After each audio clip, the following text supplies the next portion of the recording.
Welcome. You've arrived at a quiet place.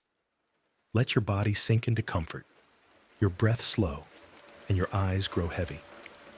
Tonight, we travel back thousands of years to the land between two rivers, Mesopotamia, a world of clay tablets and towering ziggurats, of bustling markets and silent deserts, of gods whispered to in candlelight, and of stories written into the cradle of civilization itself. You need not lift a finger. You need only listen. Imagine the stars above ancient Babylon, the slow ripple of the Euphrates in the dark, the soft hum of life in the world's first cities. This is not a history lecture. It is a dream where time drifts like sand through your fingers, where every sound and every word is meant to carry you further into rest. Breathe in and out. Let the day slip away, and let us step together into the first dawn of history. Our story begins in the awakening of the two rivers. Close your eyes now and let the story unfold.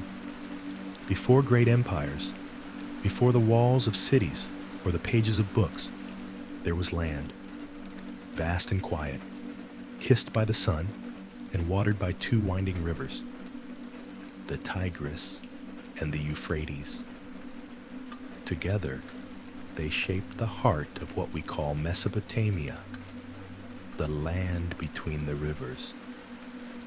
Imagine the scene. The horizon is endless. Dry plains stretch out like faded parchment, their colors painted in ochre and gold. The heat of the day lingers, but the air has softened with dusk. The two rivers, glistening like twin silver snakes, move lazily toward the sea. Along their banks, reeds whisper in the evening wind, and herons lift gently into the sky, their wings slow, their cries fading into the distance. It is here, in this fragile land, that humanity first began to weave together the patterns of civilization. Here, where floods left fertile silt upon the soil, villages grew. Farmers bent low, planting barley, wheat, and lentils. Shepherds led goats and sheep across the grasslands. And slowly, carefully, the rhythm of survival became the rhythm of society. Think of the first footprints along the riverbank. Bare feet pressing into wet clay, carrying water jars, carrying the weight of survival. These were ordinary people, yet in their hands, the world was being shaped. With every harvest, with every wall of mud brick, with every new tool carved from stone, Mesopotamia was awakening. And then, stories began. Around small fires, beneath skies thick with stars, people whispered about the rivers. The Tigris, wild, dangerous, unpredictable, flooding suddenly and fiercely. The Euphrates, gentler, slower, generous with her fertile banks. To these people, the rivers were more than water. They were gods, living spirits who gave and who could take away. And so, prayers were offered. Clay figurines of protective deities were set near fields, as if to ask the rivers for mercy. The night deepens. Imagine you are lying on a reed mat, listening to the river's song. Around you, others sleep, exhausted from work in the fields. Above, the constellations burn brighter than you have ever seen them. Orion, Taurus, the Pleiades, the same stars that guided farmers, that inspired myths, that gave shape to time itself. This was the beginning. The soil was rich, the rivers steady, the people learning. And soon, they would build something greater than survival. They would build cities. They would build stories etched into clay. They would build civilizations that would echo through time. But for now, in this first moment of awakening, Mesopotamia is still quiet. It breathes with the rivers. It rests in the starlight. And you, drifting beside them, begin to feel that same stillness move through you. The world before sunrise in Mesopotamia is a stillness almost sacred. The air is cool, heavy with the dampness of canals and the scent of wet clay. The reeds along the banks shiver as though stirred by invisible fingers. A heron glides low, its reflection trembling on the surface, before folding its wings in perfect silence. Even the river seems to hesitate, as if waiting for the first spark of light. And then, faint but steady, comes the sound of people, the hushed murmur of greetings, the splash of a wooden bucket lowered into water, the creak of rope pulled taut across a pulley. The land stirs awake the way a kiln takes fire, slowly, evenly, until everything begins to glow with the promise of heat. It is here, at the river's edge, that two figures await you. The first is Naramu, a young temple scribe. He is barely past boyhood, yet already carries himself with the gravity of one entrusted to shape memory itself. His hair is dark and neatly oiled, held back by a cord of woven reeds. Across his chest hangs a leather strap that secures a tablet cradle. Inside, fresh clay squares wait like blank skies. A bundle of styluses rests at his side, each sharpened for a different cut, each wedge ready to carve sound into permanence. Around his neck glints a small cylinder seal, carved with lions leaping across barley stalks. His name pressed into stone, his identity to be rolled forever across wet clay. His eyes are sharp, but cautious. His words, when they come, are careful, placed as deliberately as his script. Beside him stands Ishtarai, your guide, not entirely flesh, not entirely spirit. She is the shimmer of moonlight upon the water, the hush in the reeds when the wind passes through. When she speaks, her voice carries the weight of memory, as though it rises not only from her lips, but also from the soil, the river, the sky. She is not bound by the present. She sees backward into the roots of things and forward into the branches. With her, every gesture unveils more than the eye could see. The secret veins of irrigation running beneath the fields, the pulse of trade through caravans, the invisible thread of story tying one generation to the next. Come, Naramu says, smoothing a clay tablet with the heel of his palm. His voice is respectful, precise, each word placed like a wedge in wet clay. The day begins, and so must the writing. Every dawn leaves marks worth remembering. Ishtarai lifts her hand toward the horizon, where the first line of red fire pushes above the earth. And much worth carrying, she whispers, for the river flows only forward, but memory must flow both ways. Together, you follow them up the levee. To the right, the Euphrates glitters, its current slow and heavy as a serpent basking in the morning. To the left, the fields stretch in neat geometry, rectangles of green divided by the shining grid of canals. Wooden sluice gates creak open, sending water spilling into furrows. Men and women walk the narrow ridges of earth with spades and poles, adjusting flow, balancing needs. A gate held open too long may drown a neighbor's barley. Closed too soon, it may starve young shoots. The work appears simple, but it is not. It requires judgment, memory, fairness, qualities not always found in equal measure. Here lies the truth of this land. Water is more than water. It is measure, fate, and argument. It determines wealth and hunger, peace and dispute. In the hush of morning, you can almost hear it speak, a language older than words, a language the people must master, or they will not last a day. And so, under the strengthening sun, the first lesson of Sumer reveals itself.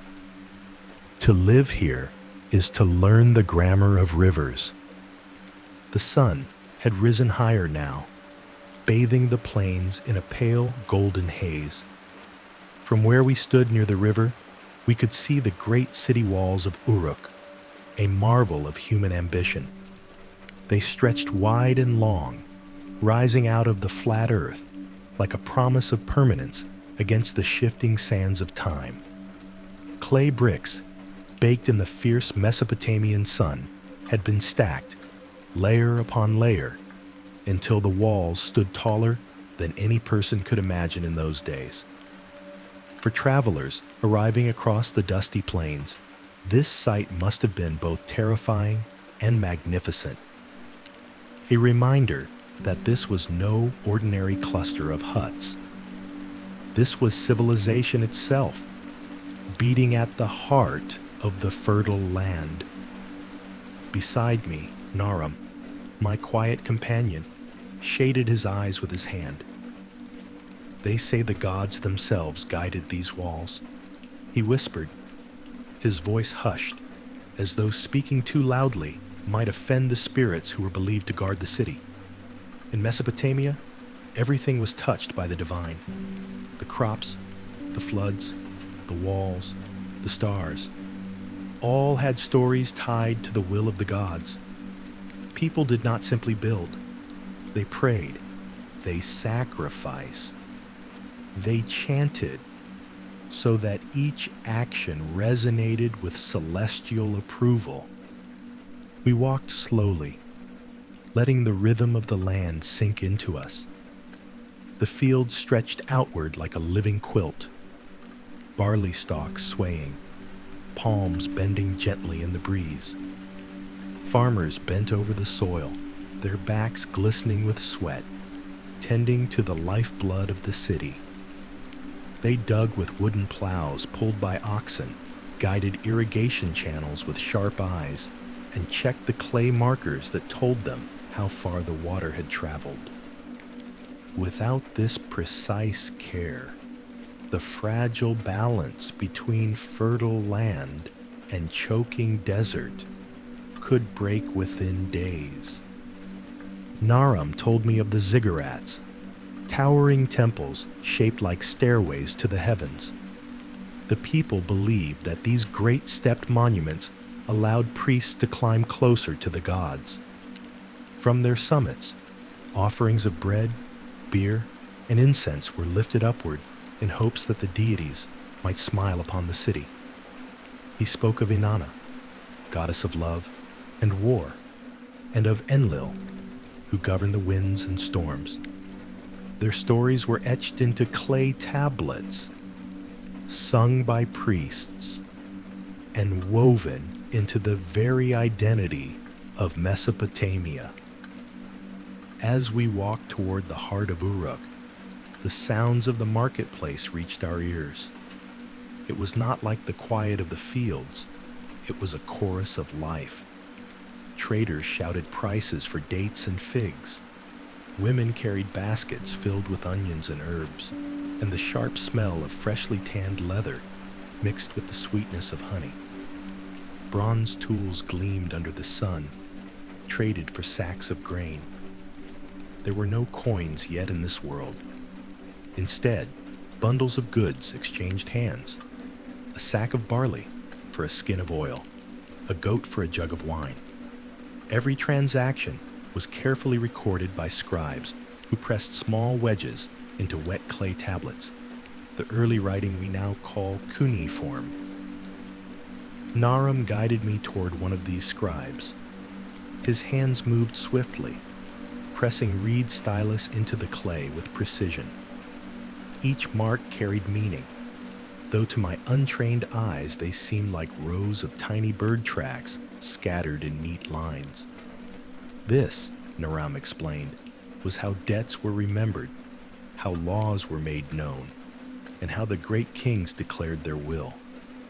Without writing, memory could be argued with, but clay tablets endured like silent witnesses to every bargain, every oath, every broken promise. And yet, beneath all this wonder, danger lingered. The Euphrates could bless the land with fertile soil one season, then rise in fury the next, swallowing fields and huts alike. A single failed harvest meant hunger. A single invasion from a rival city could mean ruin. Life here was balanced on a fragile thread, and that is why, Naram reminded me, surviving even a single day in Mesopotamia was no small thing. The first light of dawn in ancient Mesopotamia was not just a shift from darkness to brightness. It was a rebirth of the world every single morning. Imagine the horizon glowing faintly pink, slowly giving way to gold as the sun rose above the flat plains. The rivers shimmered with morning light, their ripples reflecting the sky, while the marshes along the banks exhaled a gentle mist. For the people of Mesopotamia, each sunrise was not only a physical phenomenon, but also a spiritual moment. They believed the gods had renewed their gift of life, allowing another day to unfold. Naram, still guiding us with his steady presence, invited us to imagine what it felt like to awaken in a mud brick house, its walls cool and rough, its roof woven with reeds. The scent of damp earth would cling to the morning air, mixed with the faint smoke of embers left smoldering from the night before. Women stirred early, grinding barley into flour, their stone grinders groaning rhythmically like the heartbeat of the household.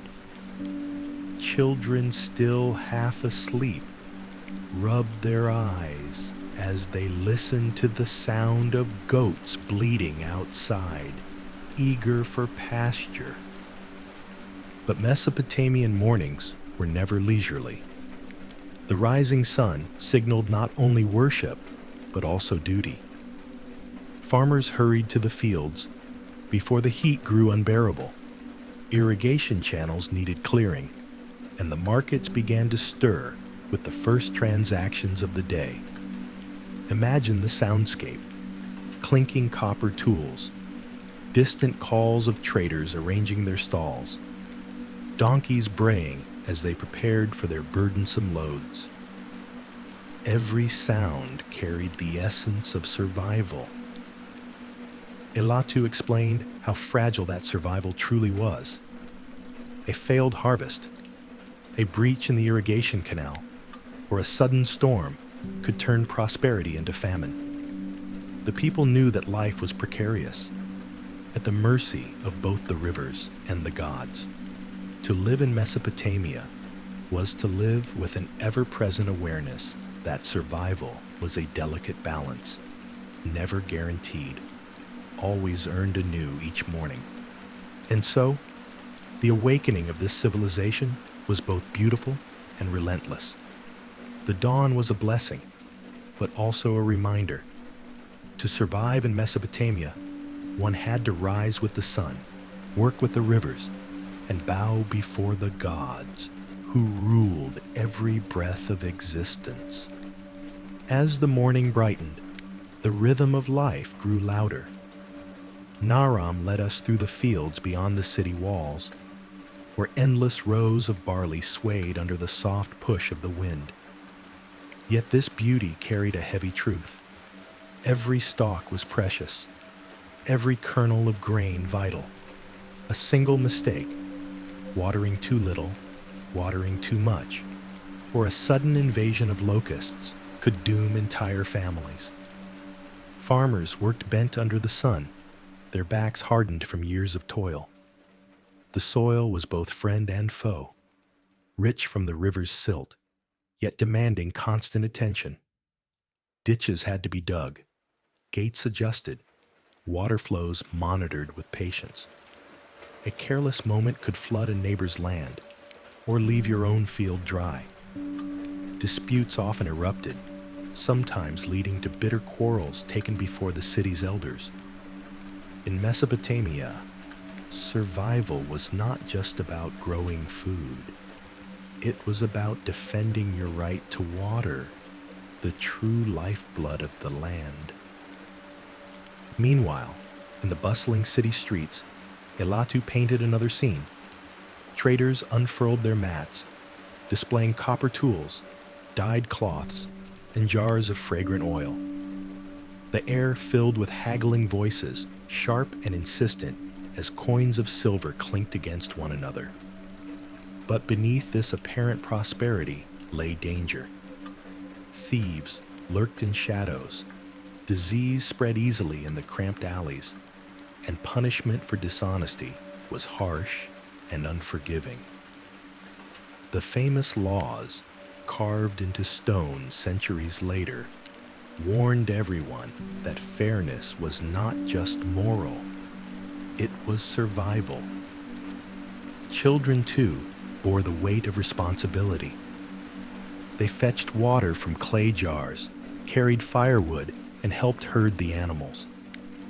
Their laughter mixed with duty, and though they sometimes played with simple toys, clay figurines or knuckle bones, their world was never free of burden. Even the youngest understood that idleness meant hunger. Naram reminded us gently, to step into this world was to feel its weight immediately. Every action carried consequence, every mistake brought punishment, and every breath depended on toil. For the people of Mesopotamia, there was no luxury of escape. Life was raw, demanding, and endlessly fragile. This was why, he whispered, most of us today would not last a single day in their world. As the centuries rolled forward, Mesopotamia began to change. The scattered villages that once clung to the rivers slowly grew into fortified towns, and those towns, in time, swelled into mighty city-states. Each was like a world of its own, with tall mud brick walls rising against the horizon, protecting the beating heart inside. Uruk, Ur, Lagash, Kish, names that still echo faintly through history, were not just settlements. They were engines of power, buzzing with priests, merchants, soldiers, and scribes. Inside the walls, you would find narrow streets twisting like veins, homes pressed tightly together, and the towering ziggurats piercing the skyline. These step pyramids were not temples for quiet prayer. They were monuments of dominance, reminders that both gods and rulers watched every move of the people below. Life inside a city-state was both opportunity and trap. The marketplace promised goods from faraway lands, lapis lazuli from Afghanistan, cedar wood from Lebanon, and gold from Egypt. But it also meant taxation, labor conscription, and constant surveillance. The ruler, known as the Lugal, or big man, was both protector and oppressor. His soldiers patrolled the streets, ensuring order, but also enforcing obedience. Beyond the walls, rival cities competed for the same fertile fields, the same life-giving rivers. Border clashes were frequent. Armies marched not for glory, but for survival. Grain, water, and power were prizes worth dying for. And for the ordinary person, war meant more than fear. It meant higher taxes, longer work hours, and sons taken to fight in campaigns from which few returned. Elatu's voice lingered, as she guided us through the gates of Uruk. To live in a city-state was to live under constant tension. Safety lay within the walls, but so did control. Freedom was found beyond them, but so was chaos. There was no easy choice, only survival. And so, as Mesopotamia advanced, it also became sharper, harsher, and infinitely more demanding. If you were to wake up inside a Mesopotamian city, your eyes would be drawn immediately to one thing: the ziggurat, rising above the streets like a mountain carved from mud brick. These colossal step pyramids were not homes for the gods themselves, but bridges between heaven and earth. At the summit, priests performed rituals, sacrifices, and offerings to appease the divine forces believed to control every harvest, every flood, every breath of life. To the Mesopotamians, the gods were not distant or benevolent. They were demanding, moody, and quick to punish. One mistake, one missed offering, and famine or disease could sweep through the city like a curse. And so, the priests held extraordinary power. They were the interpreters of divine will, the keepers of omens, the readers of stars. They told the people when to plant, when to harvest, when to go to war, and even whom to marry. Their word was law, because it was believed to come from the gods themselves. Elatu whispered, "Imagine standing in the shadow of the ziggurat, the air thick with incense and chants. You bow not just to stone walls, but to the invisible fear that the gods are watching, weighing your every action. Freedom does not exist here, only obedience." But this devotion came at a price. Families were required to give part of their harvest to the temple storehouses. Farmers became laborers when priests demanded more workers for temple projects. Even children were not exempt. Many were sent to temple schools to memorize hymns, practice cuneiform writing, and train for lives of service. The ziggurat was not just a temple. It was the beating heart of the city, a constant reminder that survival meant pleasing those who claimed to speak for the gods. And if you defied them, punishments could be brutal. Banishment, enslavement, or worse, divine wrath believed to fall on you and your family.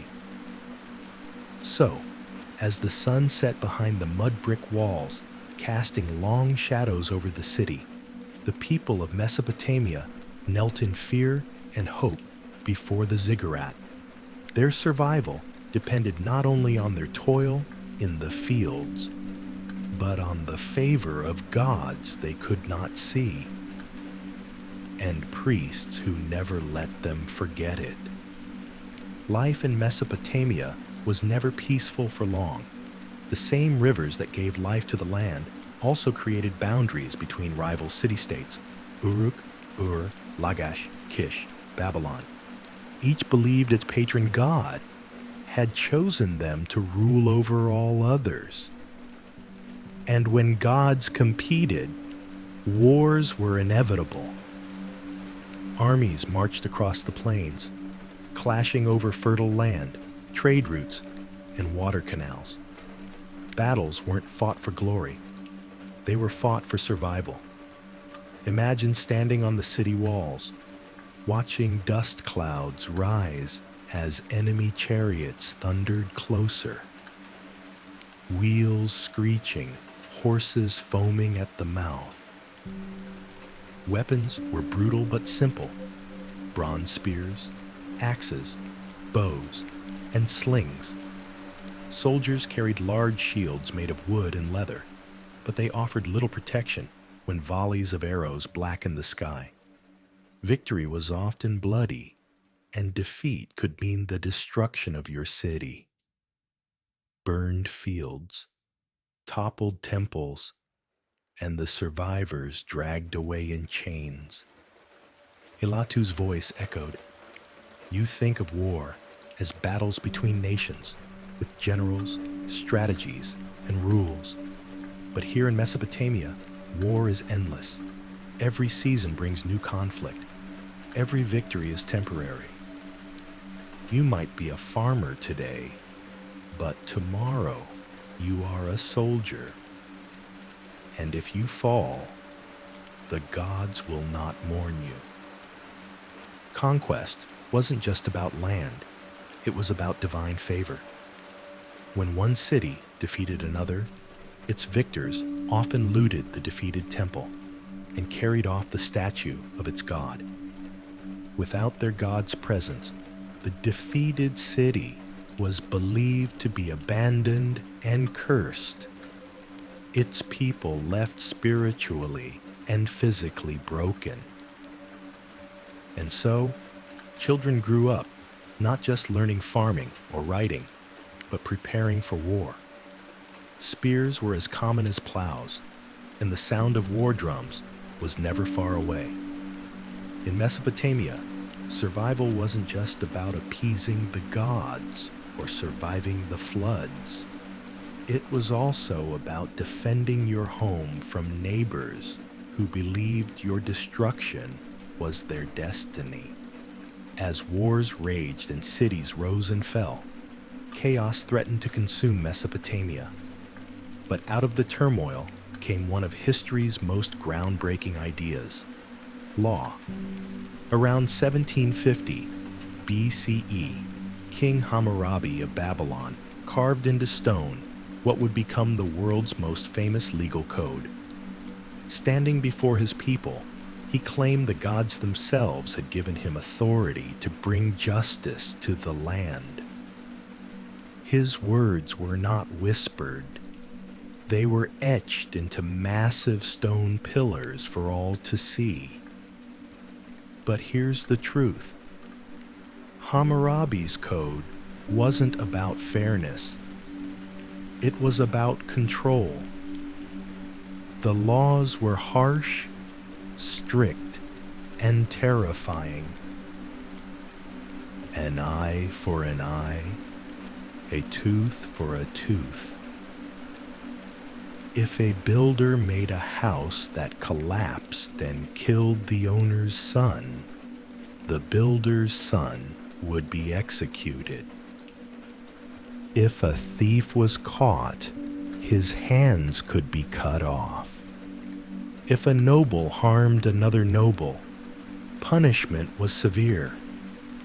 But if the victim was poor, the penalty was lighter. Justice in Mesopotamia was not equal. Your fate depended on your class, your wealth, and sometimes even your gender. A noblewoman might keep her dignity in court, while a servant girl could be cast aside without a second thought. Elatu whispered, "You think laws exist to protect you. Here, they exist to remind you of your place. Every decision, who marries whom, how much grain is owed, whether your debts drown you, falls under the gaze of Hammurabi's stone. For ordinary people, the laws offered no real sense of safety. If you were a farmer late on your grain debt, the code didn't protect you. It allowed creditors to sell your children into slavery. If you were accused of a crime without witnesses, you might be thrown into the river. If you survived, the gods had spared you. If not, you were guilty by default. So while Hammurabi's code is celebrated today as the foundation of civilization's justice system, for the people who lived under it, it was a daily reminder of fear. The law wasn't a shield. It was a sword hanging over your head. In Mesopotamia, justice wasn't about truth. It was about survival in a world where even the king's word was shaped by the gods. Mesopotamian life was not equal, not even close. Society was built like a ziggurat, with wide steps at the bottom for the many and narrow steps at the top for the few. At the very peak stood the kings and priests.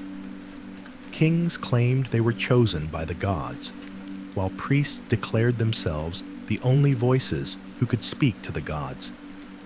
Together, they ruled not just the land, but the very rhythm of people's lives, deciding when festivals were held, when sacrifices were offered, and when wars were fought.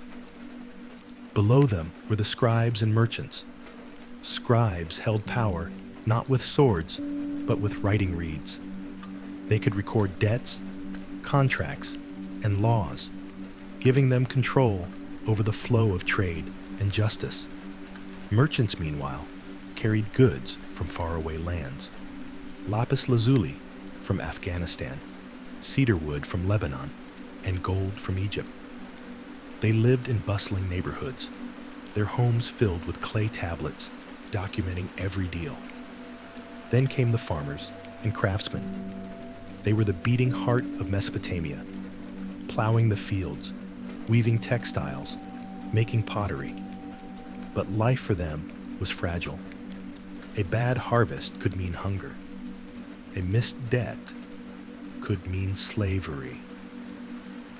Their labor built the temples and filled the storerooms, yet their names were rarely remembered. At the very bottom were the slaves.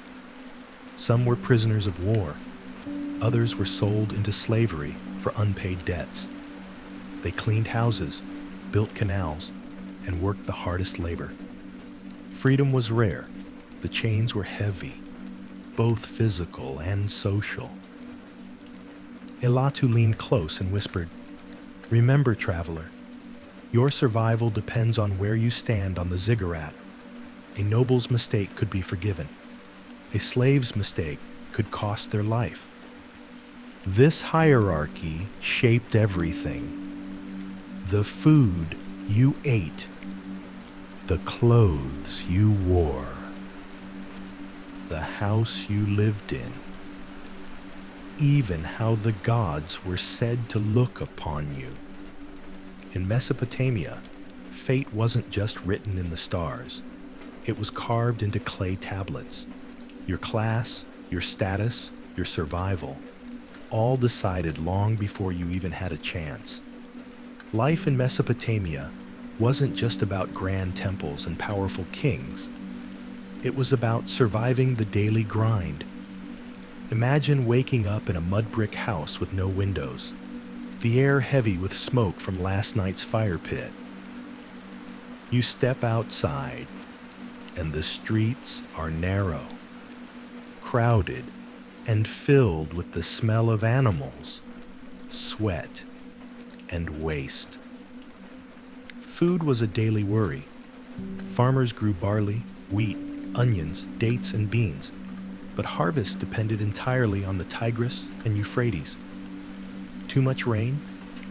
The rivers would flood and wash away everything. Too little? The fields dried up and hunger spread. Bread and beer were staples, but meat was rare, usually reserved for the wealthy or for festivals. Shelter wasn't much better. Most people lived in 1 or 2 room houses made of sun-dried mud bricks. When it rained, the walls cracked. When it was hot, the inside baked like an oven. Only the rich could afford larger homes with courtyards and storage rooms. Health was fragile. Disease lurked in every corner. Waterborne illnesses from dirty canals, fevers from the heat, infections from even the smallest cuts. Doctors existed, but their methods mixed herbs with chants and prayers. Sometimes they helped. sometimes they didn't. And then there was violence. If famine struck, theft rose. If a king wanted more land, war followed. Armies marched through villages, taking food, animals, even people. Women and children could be enslaved in an instant. Elatu's voice lowered to a whisper. Survival here wasn't guaranteed. The gods could bless you with harvest or curse you with plague. One day you feasted, the next you starved. This was the reality of Mesopotamia. The cradle of civilization was also the cradle of suffering. For ordinary Mesopotamians, every day was a test. Would the fields produce enough to eat? Would the city walls protect them from raiders?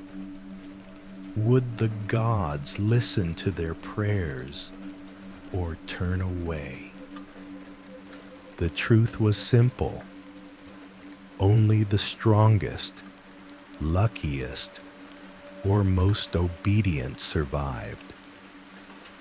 Elatu's voice grew stern, like the crack of a whip. In Mesopotamia, survival wasn't only about food and shelter.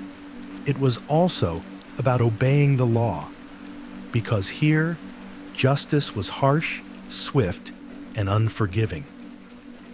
The people of Mesopotamia lived under one of the earliest and most famous legal systems in history, the Code of Hammurabi. Carved into stone pillars nearly 4,000 years ago, these laws governed everything: marriage, trade, theft, and even family arguments. At first glance, the idea of laws might seem comforting: rules to keep order, fairness to guide society. But Hammurabi's code was not the gentle hand of justice. It was the iron fist of fear. Take theft, for example. If you were caught stealing grain, the punishment wasn't a fine. It was death. If you built a house and it collapsed, killing the owner's son, the law required that your son be killed in return. That's right. Justice by substitution. An eye for an eye, a tooth for a tooth, Elatu recited solemnly, was not just a phrase, it was life itself. Even minor disputes could spiral into brutal outcomes. A dishonest merchant who sold watered-down beer could have his tavern burned to the ground. A farmer who neglected to maintain his irrigation canal could be forced to compensate every neighbor whose fields flooded. A wife accused of infidelity might be thrown into the river to prove her innocence. If she drowned, she was guilty. If she survived, the gods had spared her, and she walked free. There was little room for mercy. The law favored the wealthy and powerful. A noble striking a commoner might pay a fine, but if a commoner struck a noble, the punishment was often mutilation or death. The people lived with constant fear. Fear of being wronged, fear of being accused, fear of crossing invisible lines that could end in ruin. Elatu leaned closer, her eyes sharp. In Mesopotamia, law was not about justice as you know it today. It was about control. It was about keeping order in a world where chaos always lurked just beyond the city walls. And if you slipped, if you faltered even once, the punishment was designed not just to destroy you, but to remind everyone else to never follow in your steps. The night had passed gently over the plains of Mesopotamia, and as dawn returned, a slow river mist rose along the edges of the Euphrates. The sky shifted from deep indigo to pale gold. its early light flickering on the mud brick walls of the city of Uruk. The air smelled faintly of reeds, damp clay, and wood smoke from the hearths, where families had already begun to stir. Naram, our quiet companion, awoke early, his eyes still heavy with the weight of dreams. By his side, Layla sat cross-legged, watching the dim horizon as though she could read the future in the shifting haze. Their journey through this ancient world had already revealed hardship, the labor of fields, the sharp rule of kings, the endless pulse of survival, and yet something about the morning gave the illusion of hope, of possibility. The city before them was alive, humming with the voices of thousands. They walked together through the gates as the city roused. Merchants were unfurling mats and setting out goods.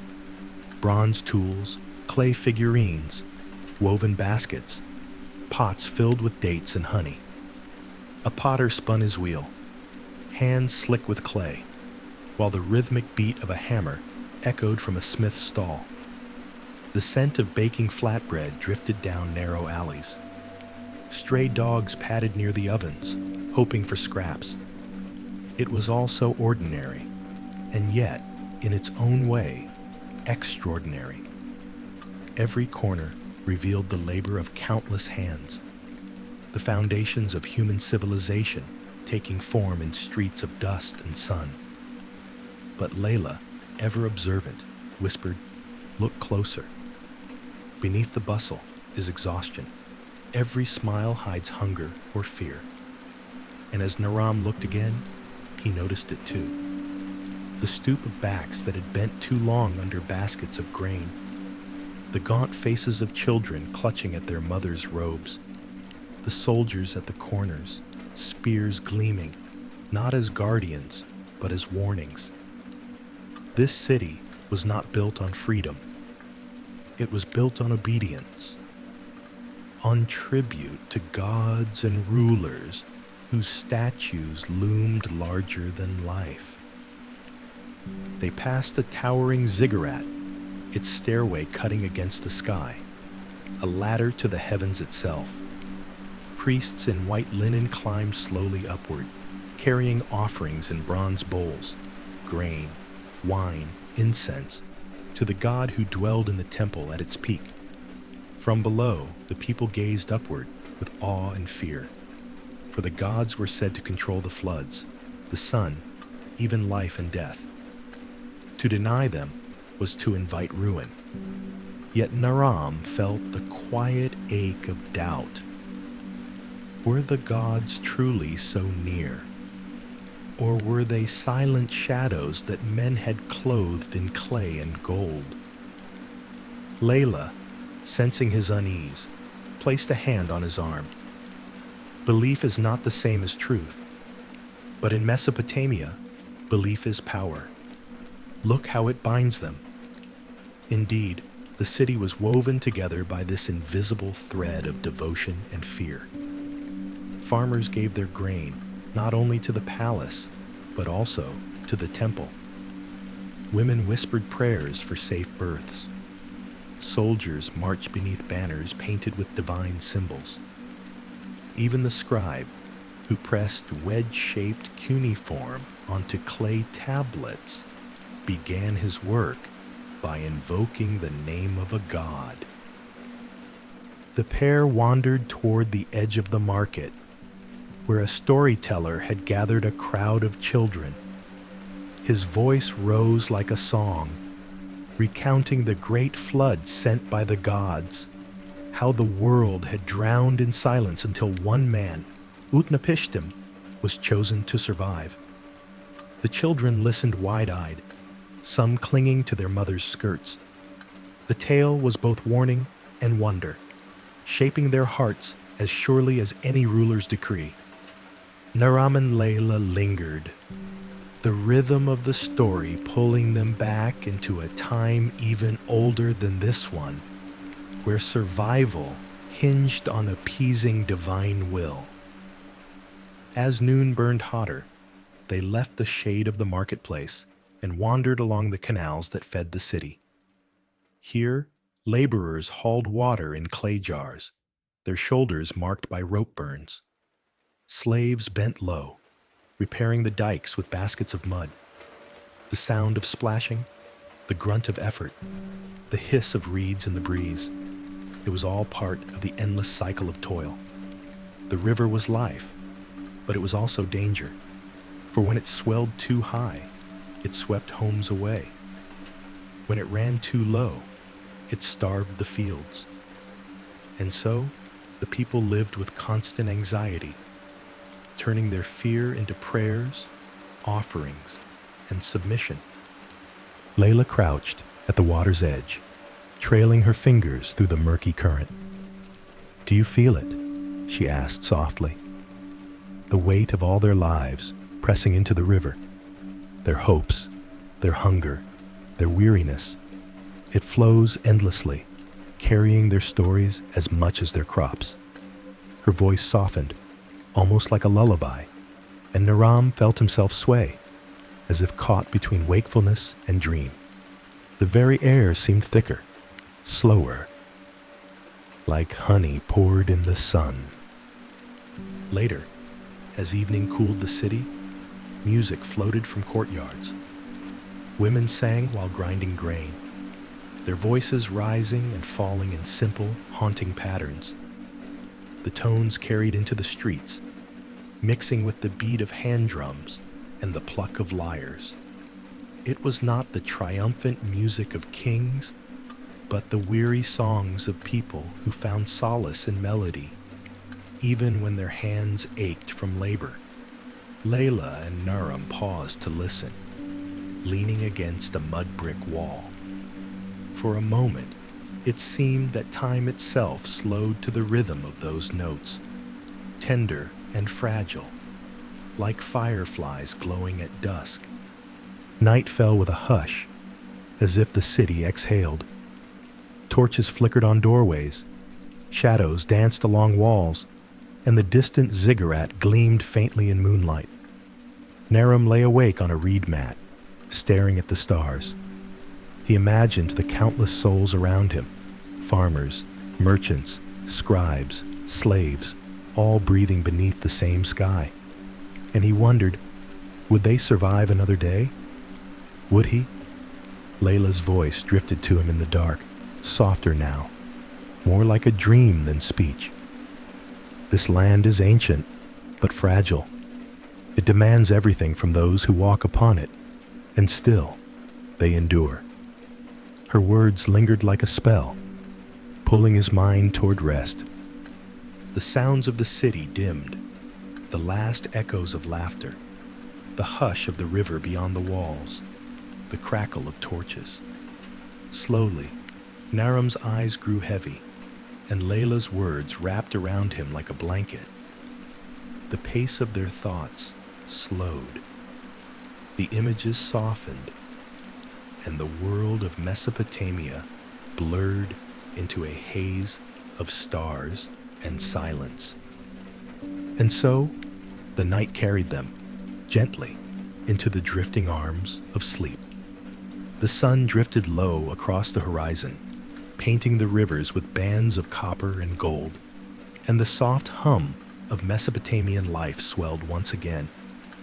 We linger with Luma and Asher, our quiet guides, who continue their walk through the land where the first cities grew. Around them, the very air seems weighted with time, the dust rising with each step carrying memories of thousands of feet that had walked these same paths long before them. Each grain of earth feels as though it whispers of the lives of farmers, shepherds, scribes, and kings.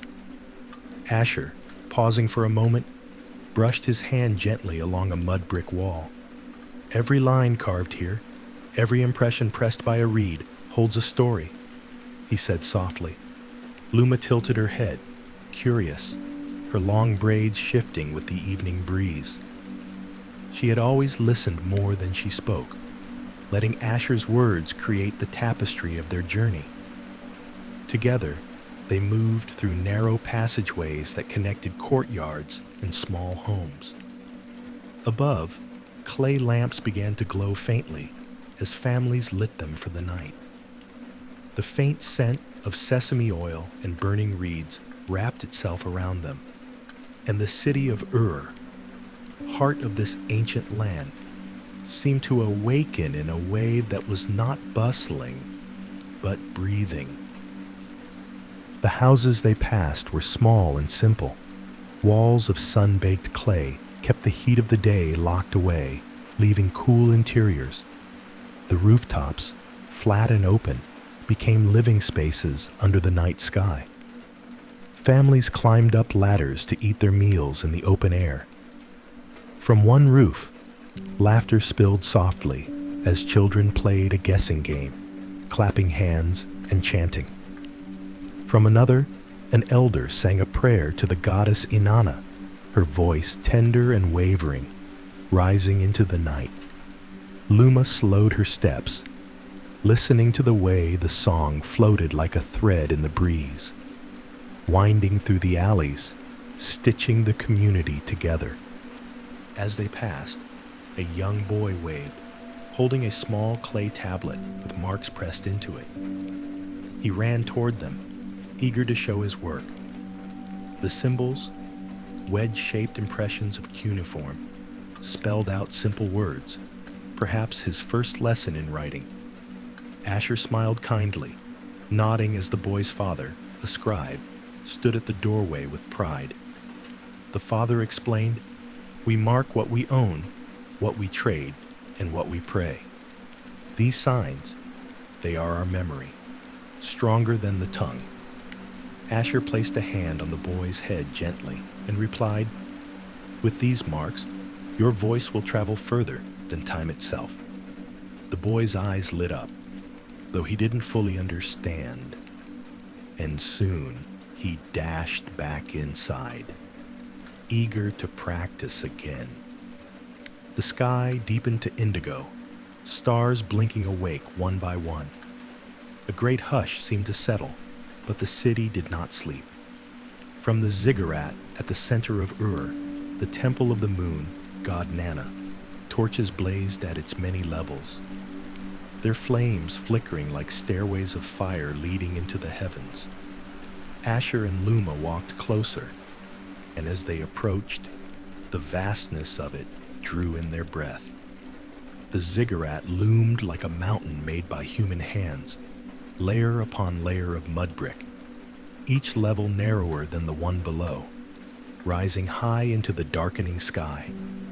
Priests climbed its steps slowly, carrying offerings of grain, fruit, and lambs to present at the shrine above. The chants of their prayers echoed low and steady, a rhythm as constant as the river itself. Luma closed her eyes, letting the sound of the prayers and drums seep into her bones. "It feels," she whispered, "as though the gods are listening right now." Asher nodded, his gaze fixed on the flickering fires. Perhaps they are. Perhaps they always were. For the people of this land, gods were not distant ideas, but living presences in wind, storm, and harvest. Each step, each breath, was under their watch. The moon, god Nana, gentle and wise, was said to guide travelers at night, watching from the silver disk above. And so, when the people laid down to sleep, they did so under the imagined gaze of their gods, seeking protection from the chaos of storms or enemies who might come unseen in darkness. The streets near the temple grew quieter. Merchants closed their stalls, securing baskets of barley, figs, and fish. The scent of bread lingered, fresh from clay ovens. A musician sat cross-legged with a lyre, plucking strings softly, the sound weaving like water. Asher and Luma stopped to listen. The man's eyes were closed, his face peaceful, and the melody he played seemed older than memory itself. "This," he murmured between verses, "is the song of Enheduanna, daughter of Sargon, high priestess of the moon. Her hymns are carved in tablets. She wrote for the gods as one writes to a lover." Luma's heart stirred at the thought that someone so long ago had written words of devotion, words that still lived in songs like these. The city's life moved gently into night. Women carried water jars from the wells. Donkeys brayed faintly as they settled into their enclosures. Somewhere, a storyteller gathered a circle of children, recounting tales of Gilgamesh, the mighty king who sought immortality. The children leaned close, eyes wide, as the storyteller spoke of gods, monsters, and the flood that once covered the earth. Luma and Asher lingered at the edge, listening to the rhythm of the story. It felt like an echo of something eternal, that across ages, humans had always gathered at dusk to tell stories, to dream aloud, to carry wisdom from one generation to the next. And then, as the night stretched deeper, Asher guided Luma out of the city and toward the open fields beyond the walls. The sounds of Ur grew distant, replaced by the whisper of reeds and the croak of frogs along the irrigation canals. Fireflies sparked above the water like living stars. The moon, round and full, cast silver across the fields of barley and wheat. Luma walked slower, her voice quiet. "It feels as though the world is wrapped in a blanket," she said. "The earth, the water, the sky, all breathing together." Asher smiled gently. "That is Mesopotamia, life between the rivers, always breathing, always fragile."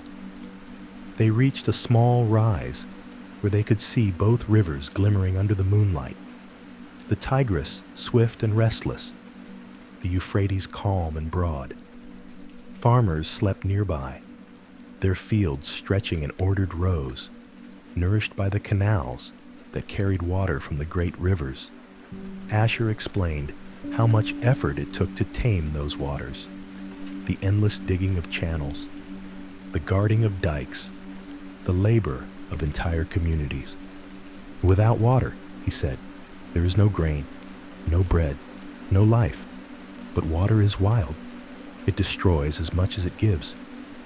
Luma listened, imagining the sudden fury of floods, the way a season's work could vanish overnight. It was a reminder of how delicate survival truly was. Above them, the stars multiplied until the entire sky was alive. Asher lifted his hand, tracing the constellations known to Mesopotamian eyes. "There," he said, pointing, "is the bull of heaven, sent by Ishtar when Gilgamesh defied her. And there, the great twins, guardians of balance." The ancients had charted the stars carefully, believing them to be signs of divine will. Priests, standing on ziggurats, recorded their patterns on clay, seeking omens for kings and farmers alike. To them, the heavens were a living text, one that spoke if only you learned to read it. Luma lay back on the grass, her gaze lost in the vastness, and felt both very small and very infinite all at once. The night grew quieter still. The chirping of insects softened, the wind slowed, and the voices of the city faded into a gentle hum on the horizon. Luma's eyelids grew heavy, the rhythm of Asher's voice lulling her.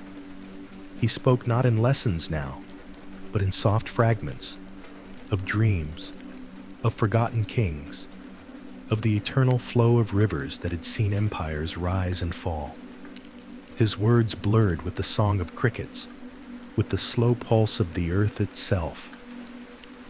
And as Luma drifted closer to sleep, the land of Mesopotamia seemed to breathe with her, holding her in a cradle of time. The ziggurat lights glowed faintly in the distance, a beacon under the stars. The moon drifted westward, guiding the night. And slowly, the world surrendered to silence, as if even history itself wished to rest. The sun began to sink lower over Mesopotamia, painting the skies with molten streaks of gold and amber, as if the heavens themselves had been brushed by some ancient hand. A hush seemed to settle over the land. The fields glowed with the last warmth of daylight, and the air carried the earthy scent of wet clay and ripened grain. Amar and Luma walked slowly, their steps deliberate, as though they too were careful not to disturb the approaching night. Around them, the city softened, its harsh edges blurring into twilight.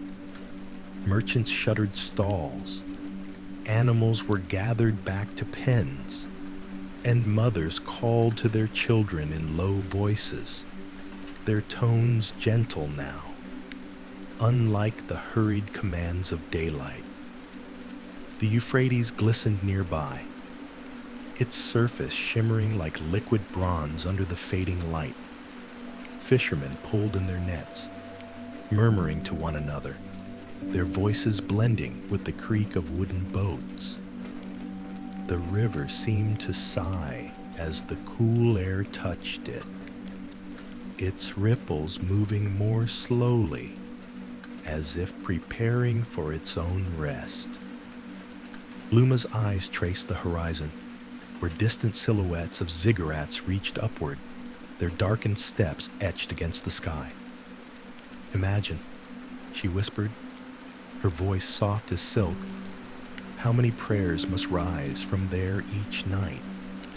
Prayers carried on incense smoke, climbing like shadows of hope, seeking the ears of gods we cannot see." Amar nodded, but his gaze was far away. "And yet," he said, "these same gods demand so much. They are not only keepers of wisdom, they are keepers of fear." As if to punctuate his thought, the temple bells rang out, a low, resonant sound that seemed to thrum in the bones. The tones rolled slowly across the city, a call not of urgency, but of reverence. People paused in their tasks. Even stray dogs seemed to halt, ears perked, listening. It was a reminder that in this land, every action was observed by unseen eyes. They entered a narrow lane, lit by the flickering glow of oil lamps. The walls of clay brick houses rose high on either side, the passageway a canyon of shadows and flame. From open doorways came the soft hum of evening routines, bowls clinking, fabric being folded, quiet conversations rising and falling like the tide. A baby cried somewhere, its wail soothed by a mother's humming lullaby, a melody older than written word. Amar slowed, his hand brushing the wall beside him. "These streets," he murmured, "they have seen more than we ever will. They felt the sandals of kings, the dust of soldiers, the blood of sacrifices. They have absorbed every secret whispered in their shade." Luma smiled faintly. "And now they hear ours." Their path led them to the edge of a small square where a storyteller sat cross-legged upon a mat, a gathering of children around him. His voice rose and fell with practiced rhythm, his hands painting shapes in the air. He spoke of Gilgamesh, the great king, and Enkidu, his companion, heroes born of divine breath, yet bound by human fate. The children's faces glowed with wonder. Some leaned forward, their little fists pressed to their chins as if holding the tale within them. Others sat still, wide-eyed, afraid to miss a word, Parents lingered at the edges, half listening, half busy with baskets of bread or clay jugs. Amar and Luma lingered too, drawn by the cadence of the words. The story wound through battles with monsters, through forests of cedar, through the deep longing for immortality. And yet, beneath every word was a quiet reminder that death could not be outrun. Luma closed her eyes for a moment, letting the rhythm of the tale wrap around her. Even their heroes could not survive a day beyond what was fated, she whispered. Why should we think we could? The night deepened, and stars began to appear. First one, then another, until the sky was freckled with silver. The air grew cooler, a gentle relief after the heavy heat of day. Shadows stretched longer, blurring into one another, until the city seemed cloaked in mystery. They moved again, their feet carrying them toward the temple district.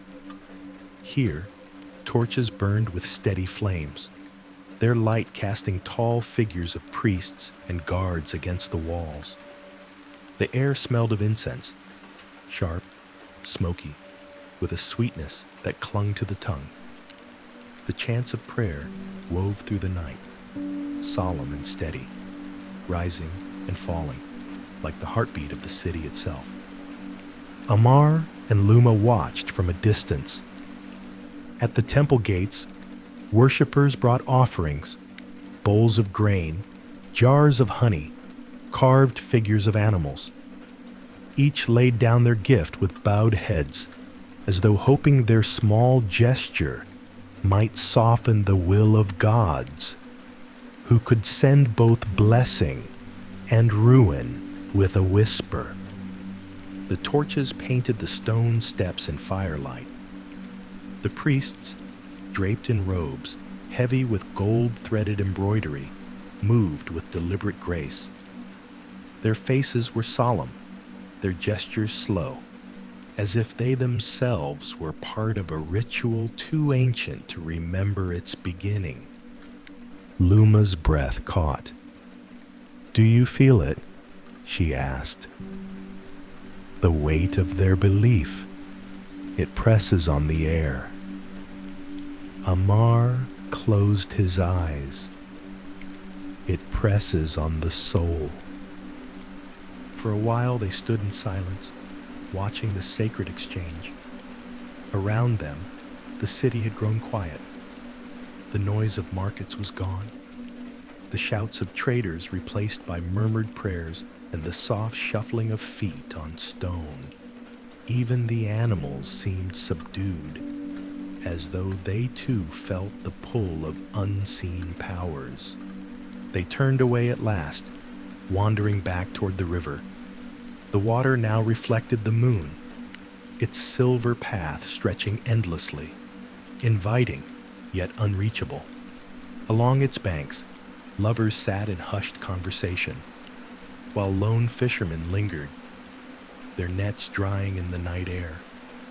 The scent of baked bread drifted from a nearby oven, mingling with the tang of smoke and the freshness of water reeds.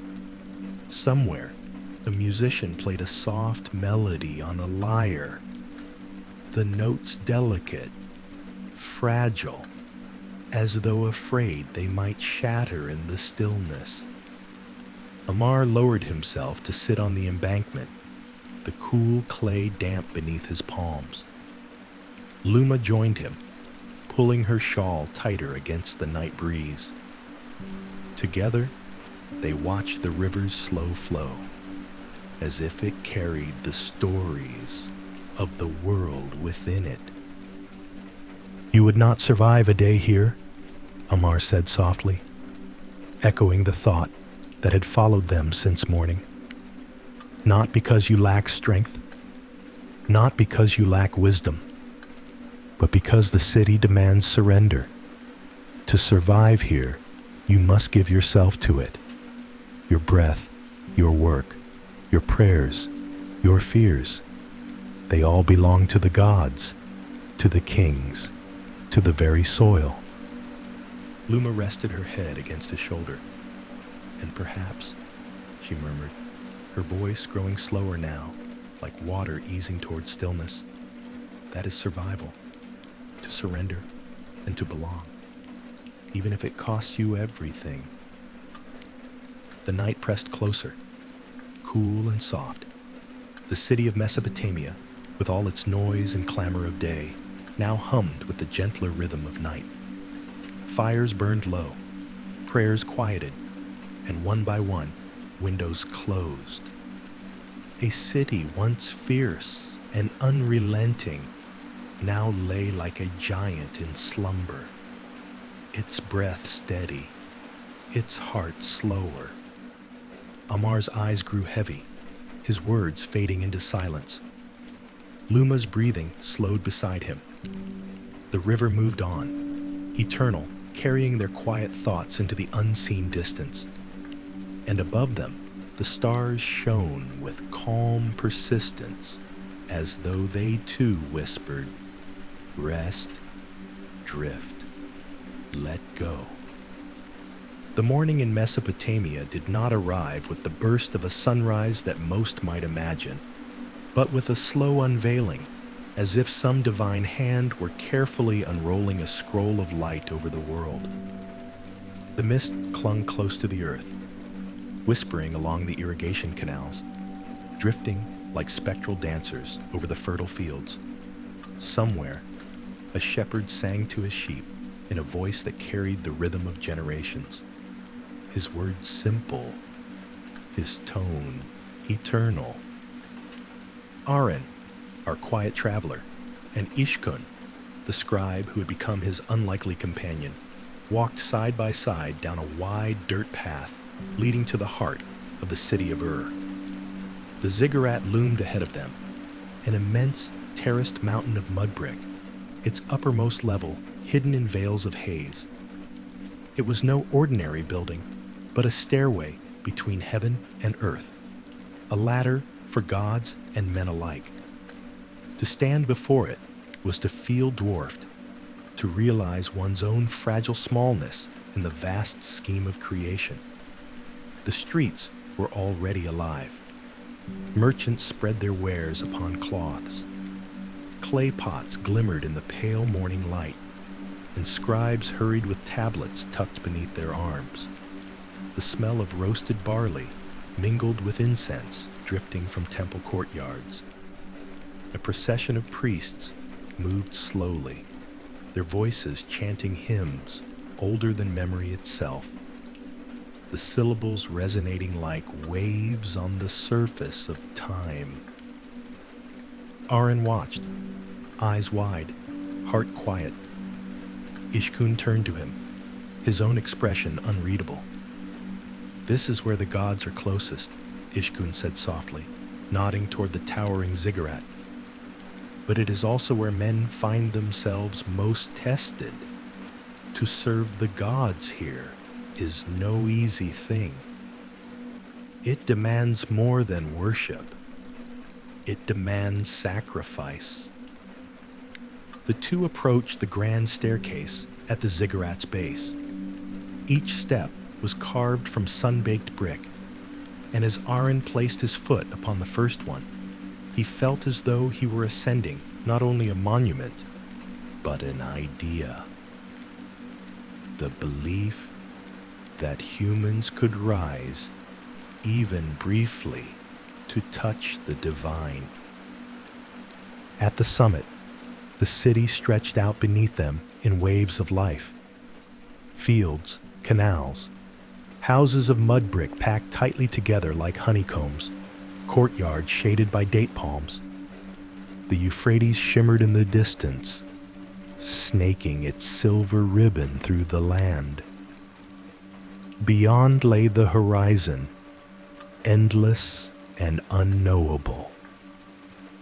But it was not the view that captured Aaron's attention. It was the temple at the very top, where a fire burned perpetually upon a stone altar. Priests in long white robes tended to it, their chants steady, unwavering.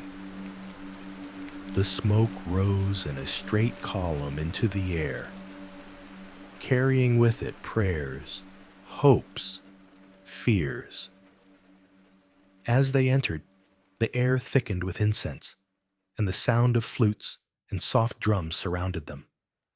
Golden vessels glimmered in the dimness, and before a great statue of the goddess Inanna lay offerings: figs, honey, jewelry of hammered bronze, and tablets etched with pleas for mercy or fortune.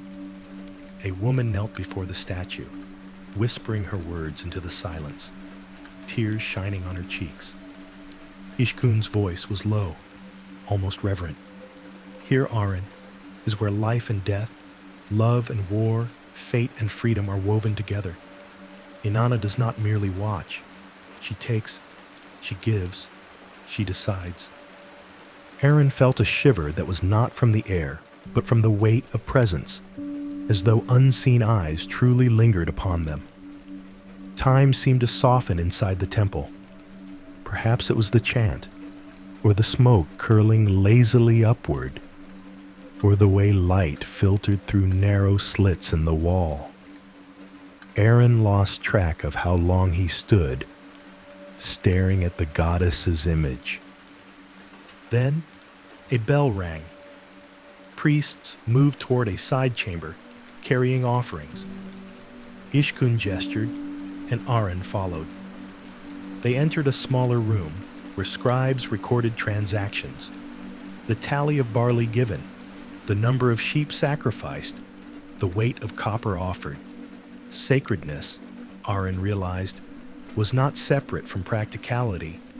Even worship was counted, measured, preserved in cuneiform strokes pressed deep into clay. Outside once more, the world felt brighter, sharper. The ziggurat towered behind them like the spine of eternity, while before them stretched the buzzing veins of city life. A storyteller stood upon a platform. Children gathered around him. His voice painted the sky with legends of Gilgamesh, of Enkidu, of journeys to the edge of the world. His words wove sorrow and triumph into the morning air, and Aaron leaned closer, caught by the melody of myth. Ishkun smiled faintly. Stories are the memory of our people. Without them, we would be no more than dust.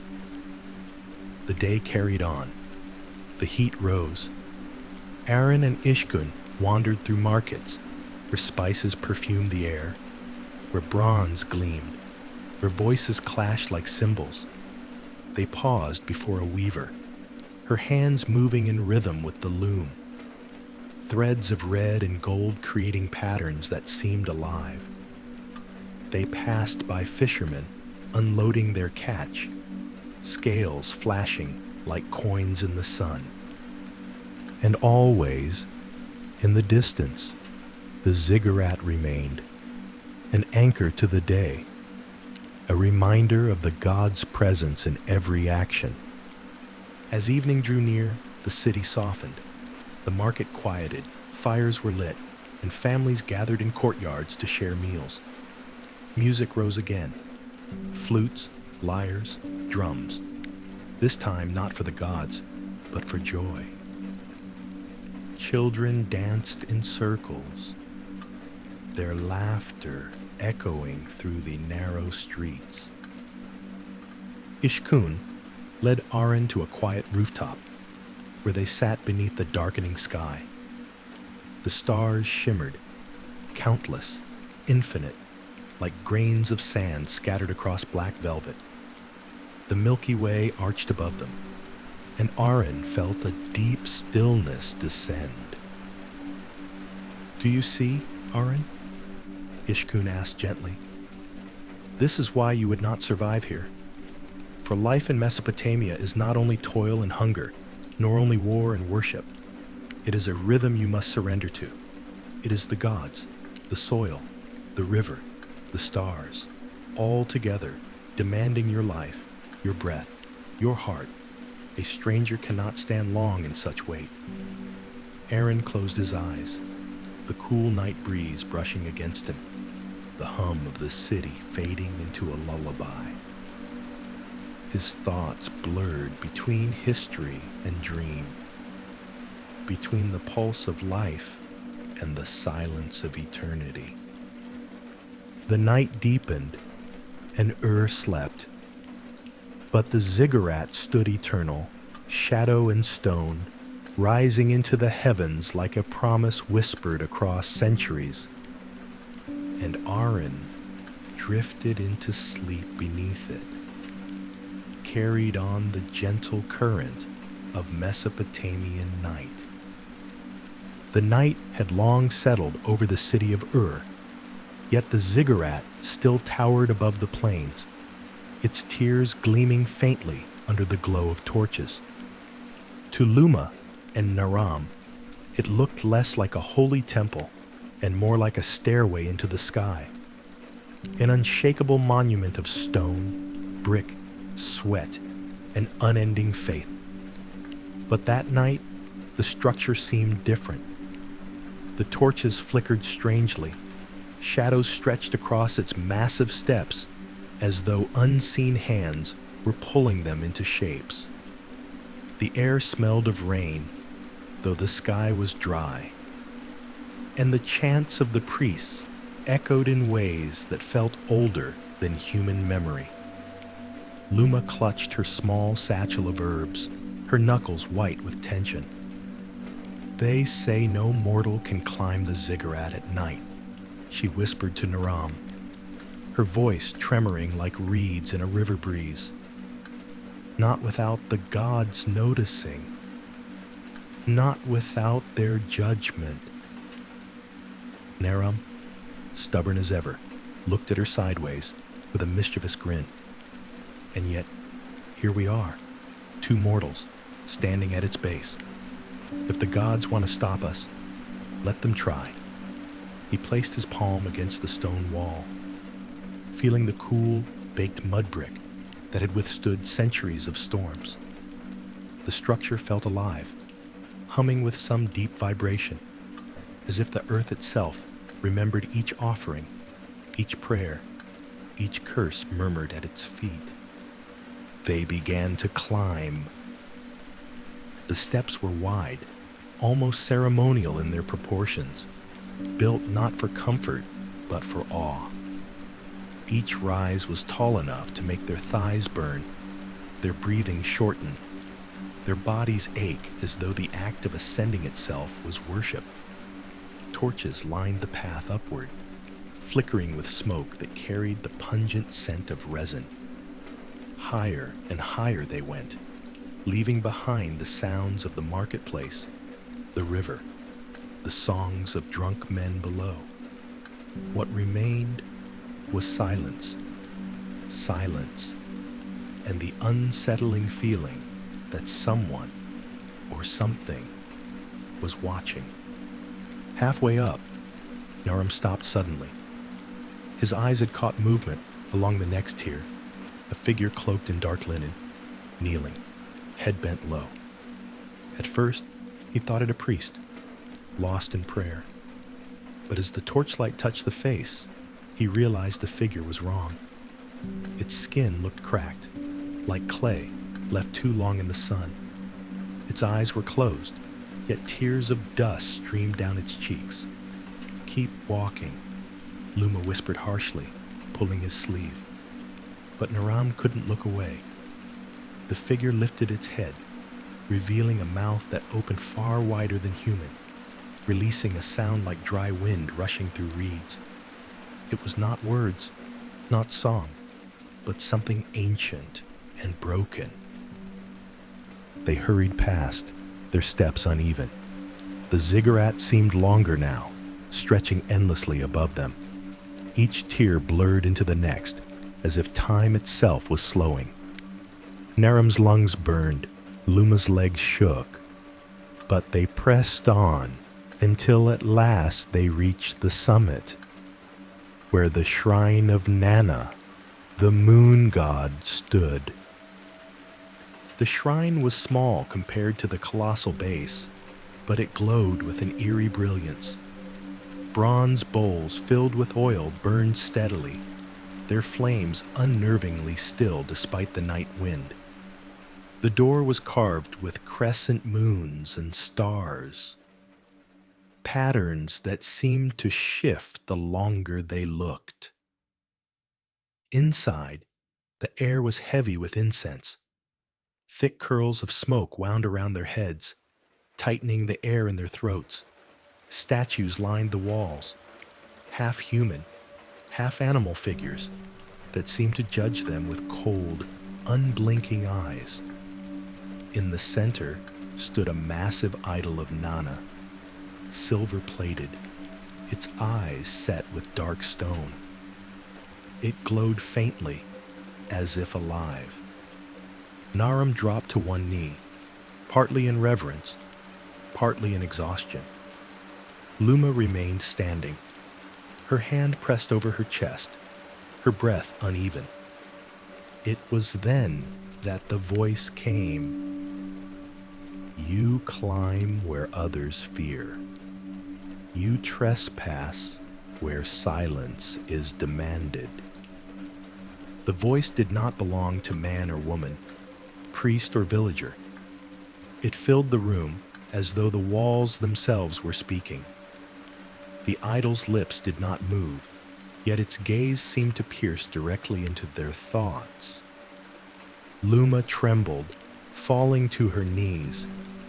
Forgive us, great Lord of the Moon. We sought only answers, nothing more. Answers, the voice replied, low and cold.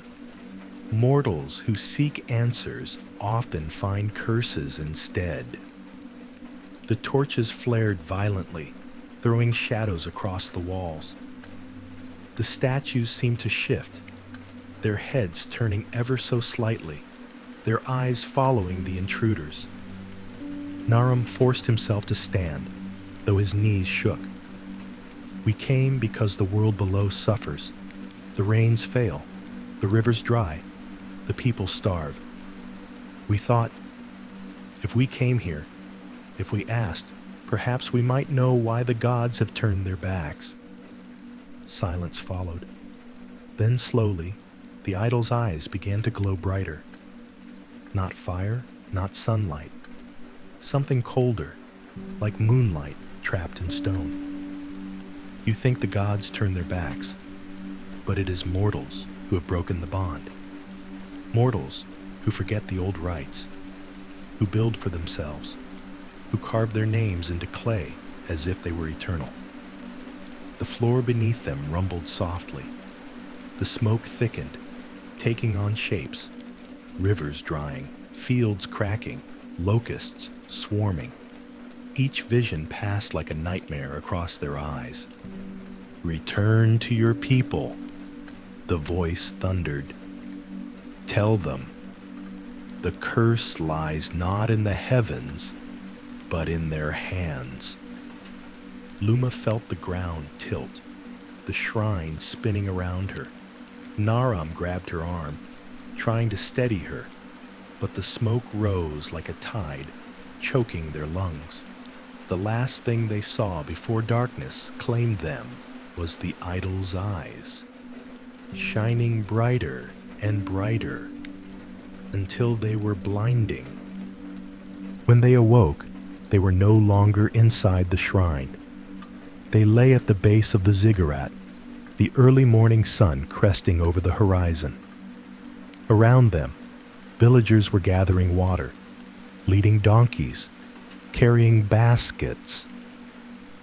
None looked up at the ziggurat. None seemed to notice the two who had collapsed at its feet.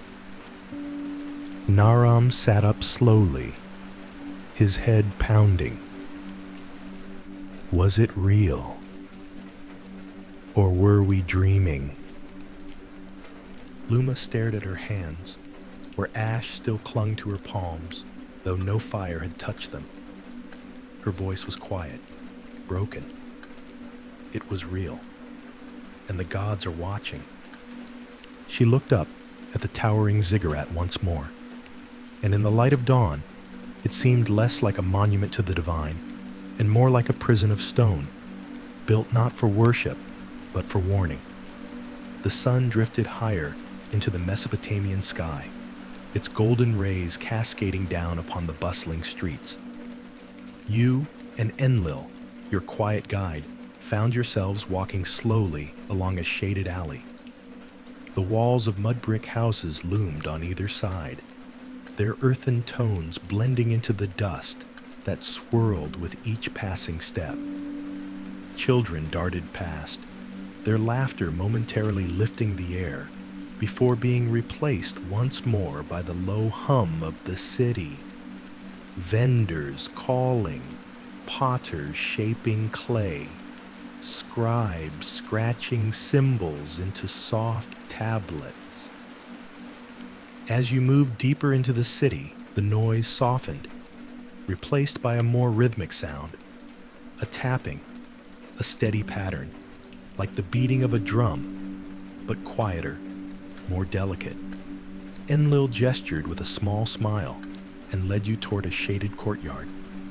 Inside, beneath a cloth canopy, a group of young apprentices knelt before wooden desks.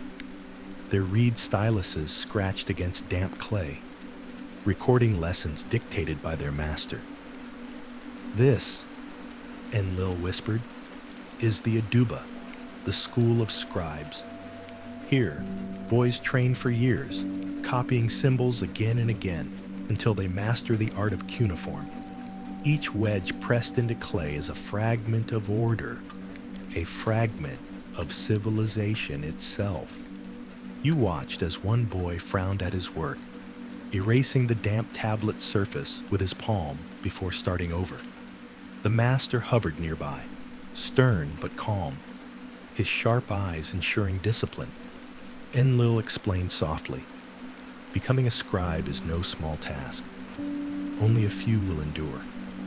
Their hands will ache, their eyes will blur, but in the end, they carry the memory of kings, the weight of trade, the will of the gods." The rhythm of styluses lulled you deeper, their tapping echoing like raindrops on a soft roof. It felt both timeless and fleeting, as though you had stepped into the very heart of knowledge.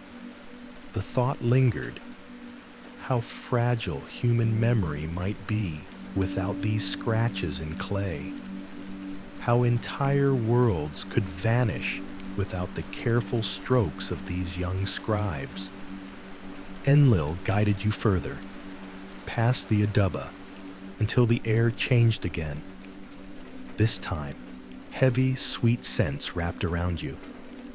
A market unfolded before your eyes, crowded with merchants draped in dyed robes, their stalls piled with goods, baskets of dates glistening in the light, gleaming copper vessels catching the sun, bolts of wool stacked neatly, waiting for eager hands.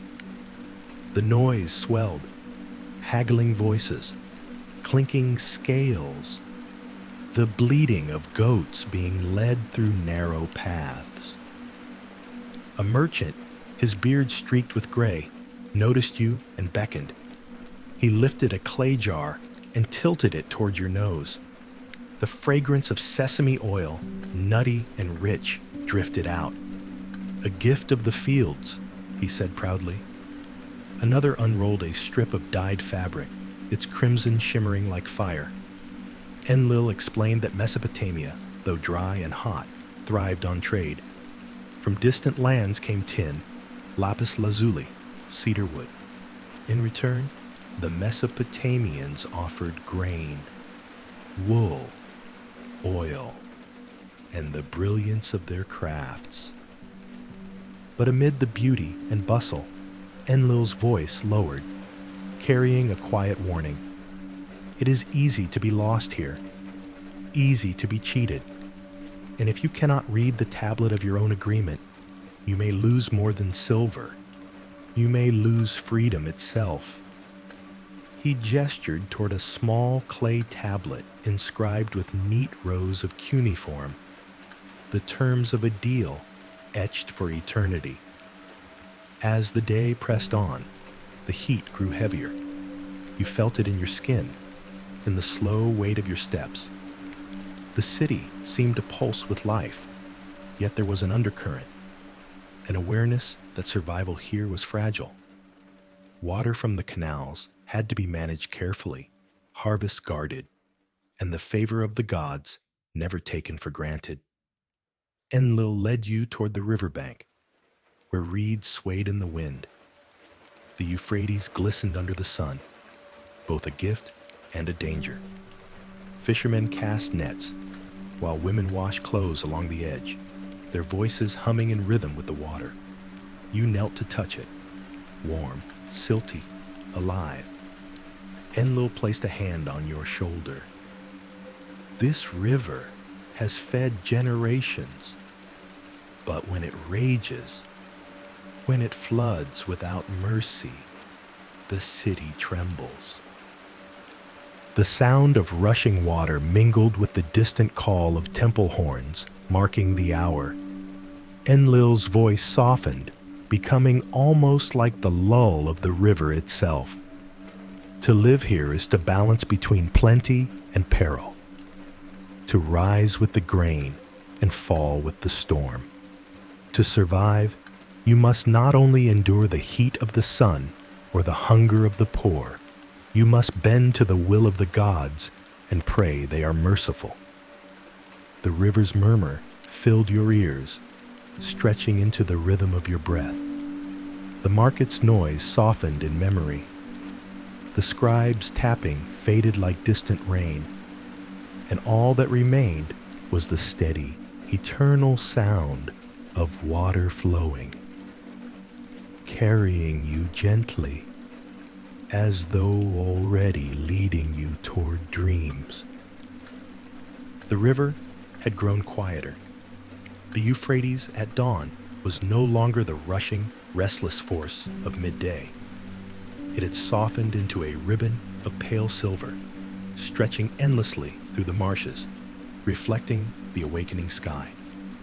Talia sat on the worn steps of the riverbank, dipping her toes into the cool water.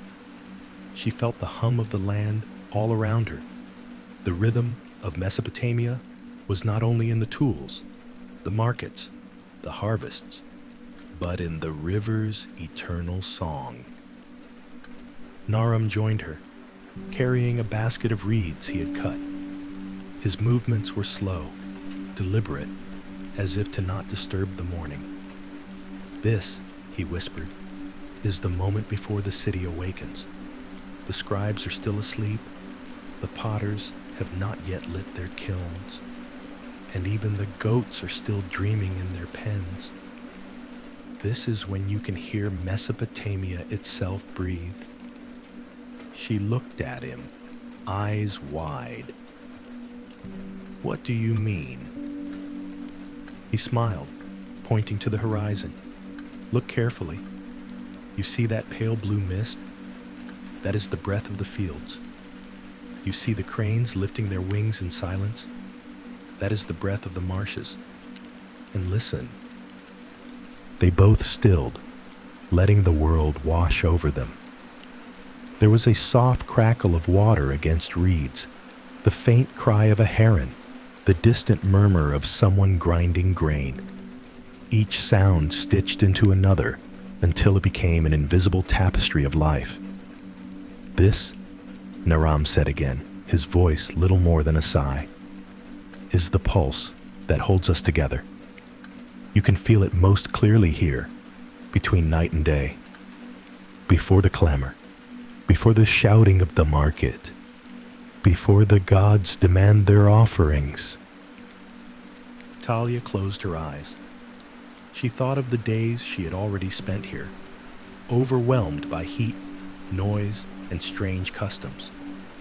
But now, for the first time, she felt the deeper truth he spoke of.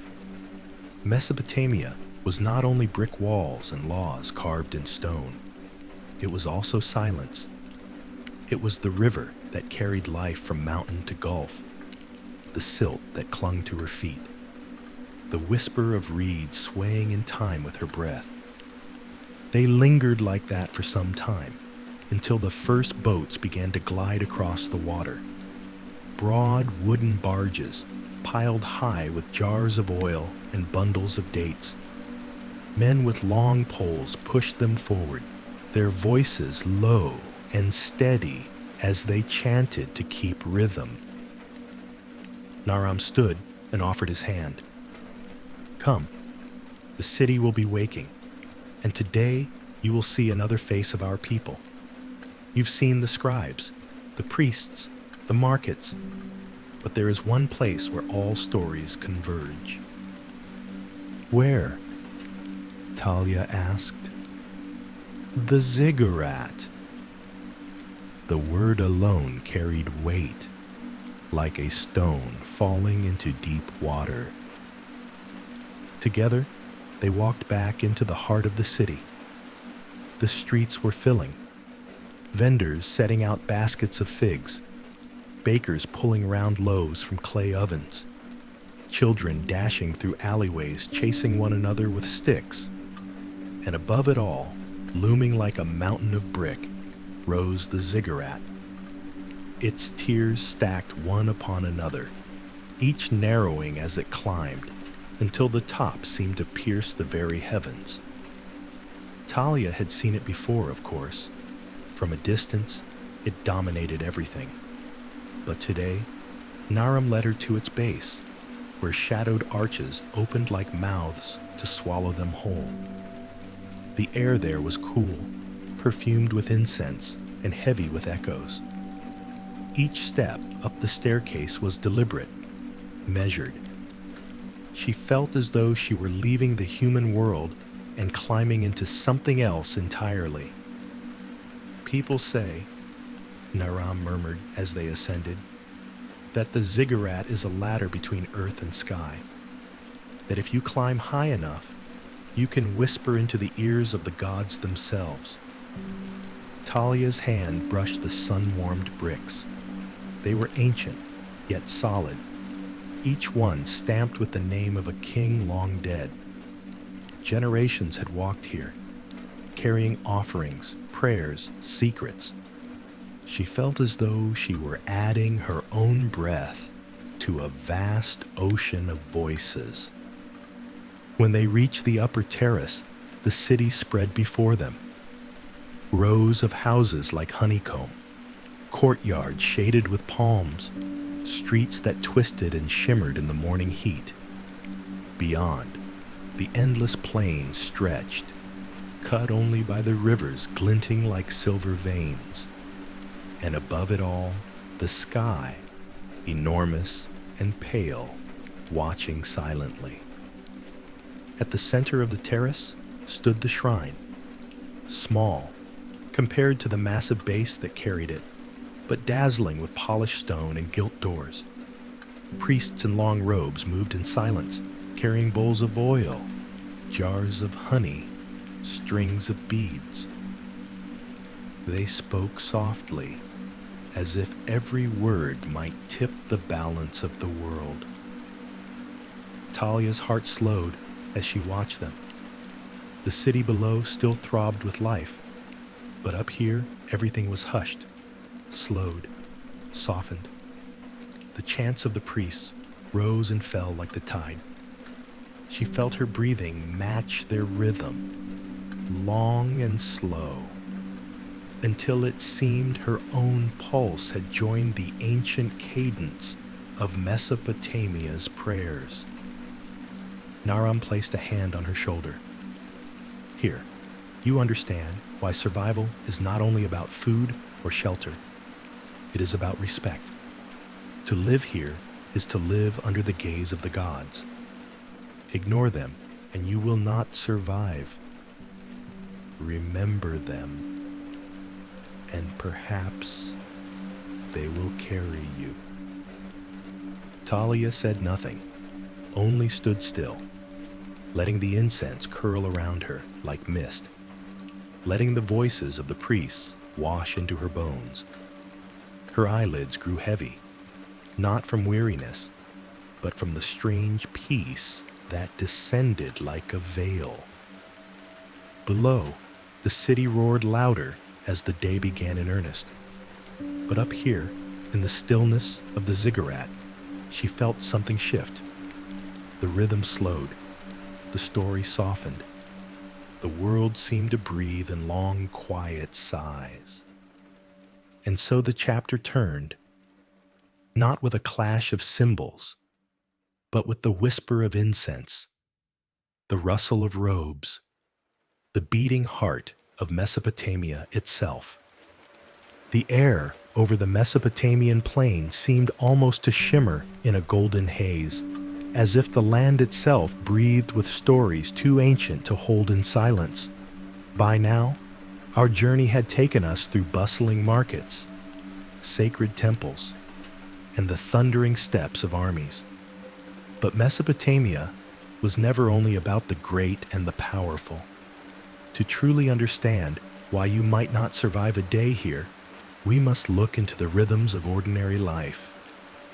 The long, endless patterns of work, worship, survival, and the fragile moments of rest. Our companions, Layla and Naram, walk beside us once again. They are quieter now. The energy that once rushed through the palace corridors or surged in the marketplace has softened, like the gentle hush that falls after a feast when the lamps burn low. Layla, with her steady voice, leads us into the humble homes where clay lamps flicker and bread bakes on the warm hearthstones. Naram, with his gift for detail, paints scenes with words. The way a mother's hands work dough into round loaves. The way children press reeds into the mud to make little toys. The way the night winds whistle through the narrow lanes of Ur or Lagash. The ordinary people of Mesopotamia lived with weight pressing on their shoulders. Taxes owed to kings, offerings owed to gods. The unyielding toil of farming in a land where rivers gave life, but also destruction. Irrigation channels had to be dug, maintained, and defended. Without them, the soil cracked, and the people starved. With them, floods sometimes swallowed entire villages. Imagine waking each morning not to freedom, but to obligation carved into clay tablets. Your debts, your labor duties, your family's survival written in symbols you could not erase. Layla whispers, this was a world bound by duty, where each man and woman carried invisible chains of order, law, and the will of unseen gods. And indeed, the gods were everywhere. In every sip of beer, in every loaf of bread, in every grain of barley stored for the winter, there was a prayer, a fear, a promise. To live here was to walk with spirits both kind and cruel, who decided whether the river would rise just enough, or too much, or not at all. Naram guides us to the ziggurat rising in the distance, a layered mountain of baked mud bricks. Its stairways lead upward, toward the gods, but also into the mystery of sleep itself. Priests moved in silence along its corridors, burning incense, chanting hymns. From the highest terrace, the stars spread wide, the same constellations we still trace in our skies tonight. The Mesopotamians looked at those stars and saw not endless galaxies, but stories. A scorpion archer, a lion, a fish that swam forever through the dark. To them, the heavens were a grand script, written by the gods, and they were but small actors repeating the same lines of toil and obedience century after century. Yet there was beauty too. Music drifted from lyres strung with gut and wood polished to shine. Poets recited tales of Gilgamesh, the king who sought immortality. His story, like ours tonight, was one of yearning, to live beyond a day, to conquer the limits of human strength, to resist the weight of time. And as Layla's voice softens, we realize that even then, thousands of years ago, people longed for more than survival. They longed to dream.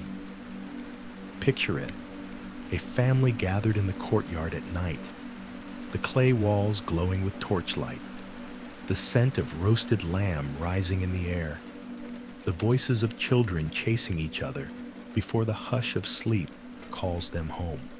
The city beyond is alive, but within these walls, it is peace.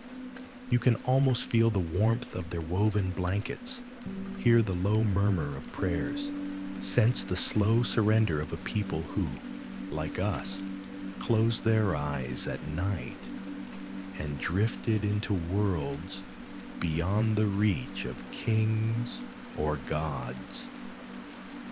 And so, this chapter of our journey draws us inward, away from wars and grand temples, into the quiet breath of Mesopotamia's nights. For it is in the stillness, under the vast, star-pierced sky, that you realize survival here was not only about food or law or power.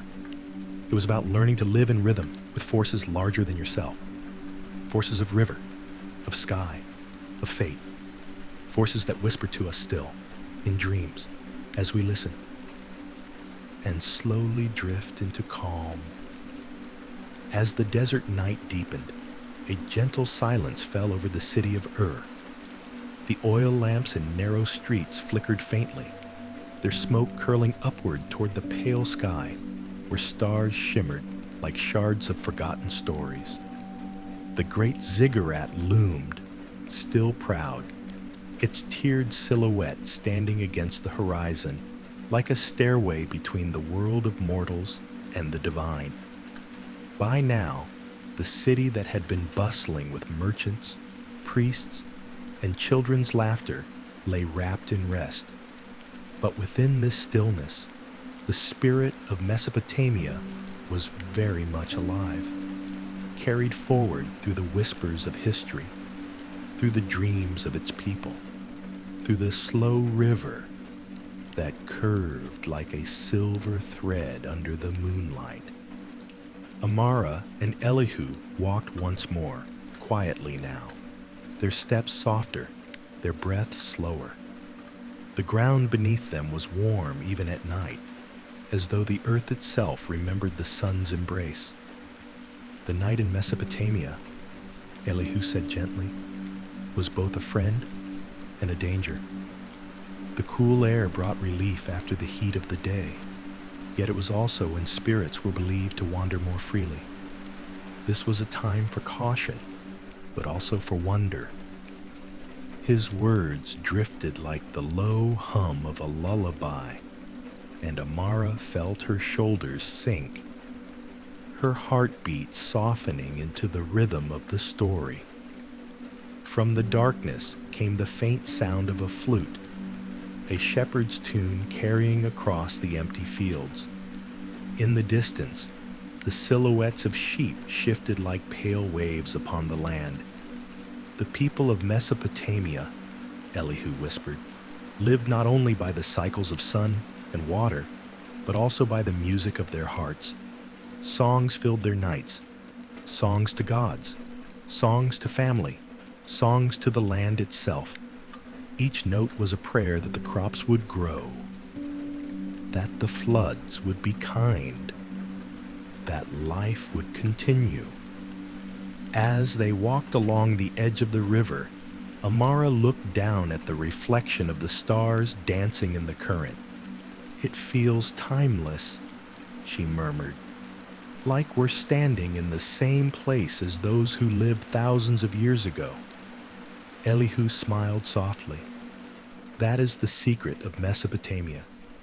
Though the bodies of its people have long returned to dust, their stories, their fears, their hopes, they ripple endlessly, like this water, never vanishing, only flowing forward.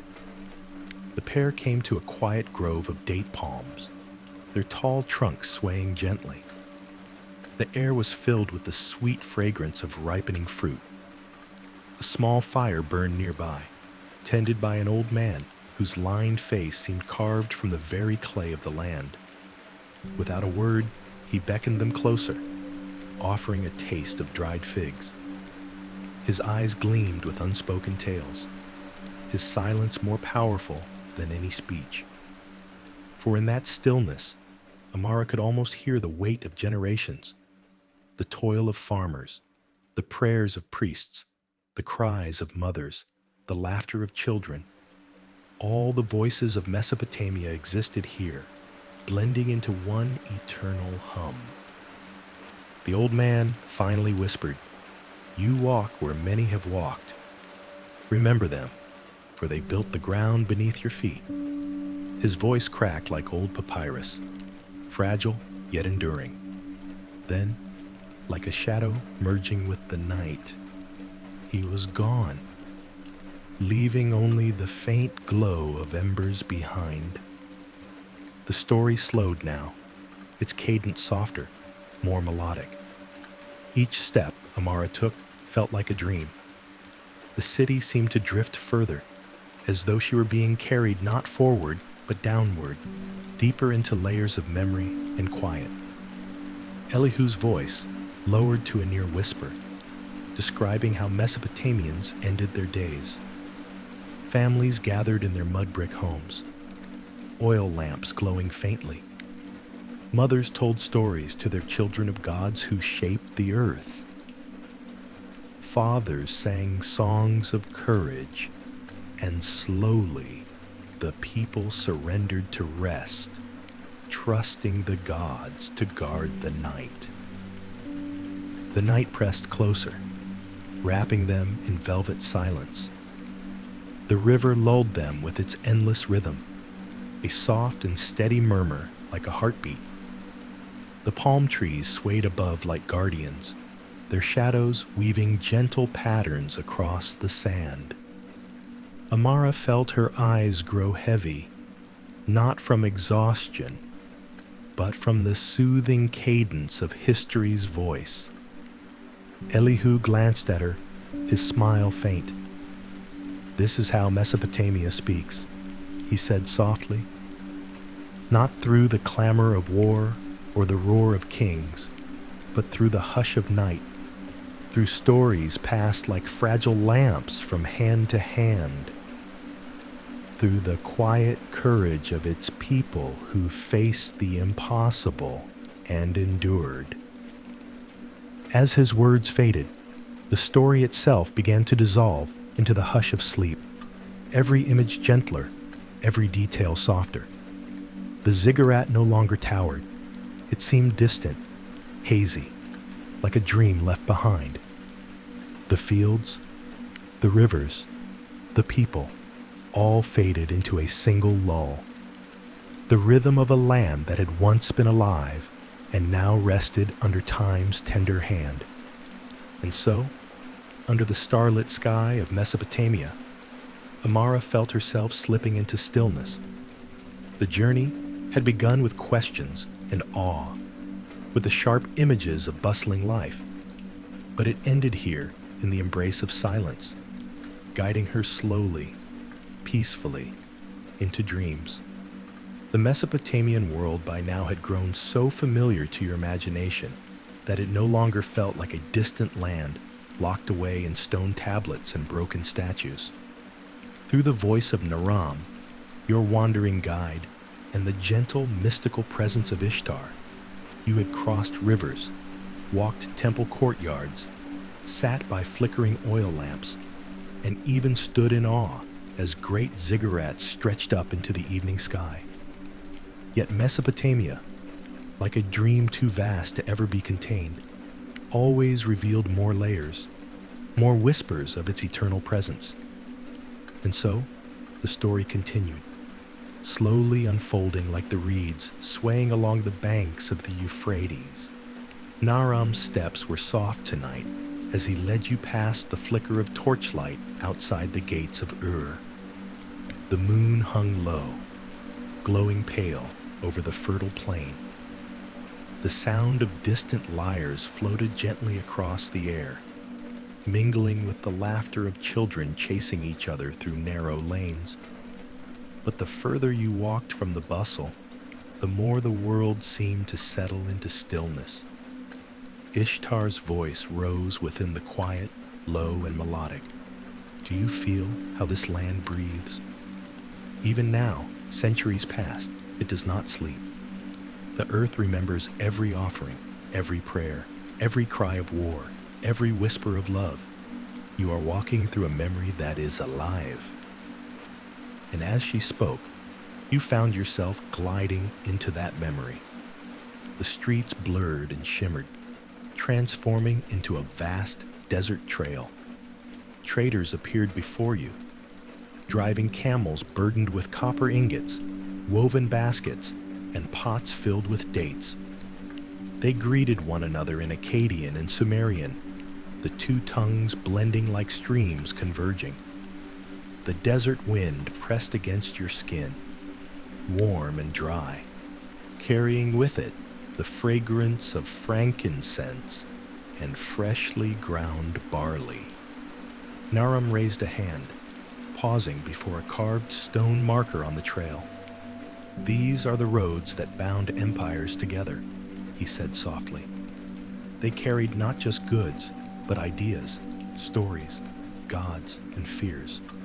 Every traveler bore a secret, and every city learned something new.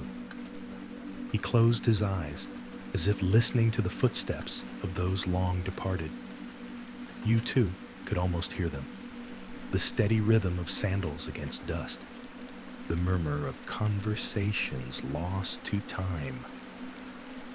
The scene shifted again, and you were within a caravanserai, an inn where merchants rested from their long journeys.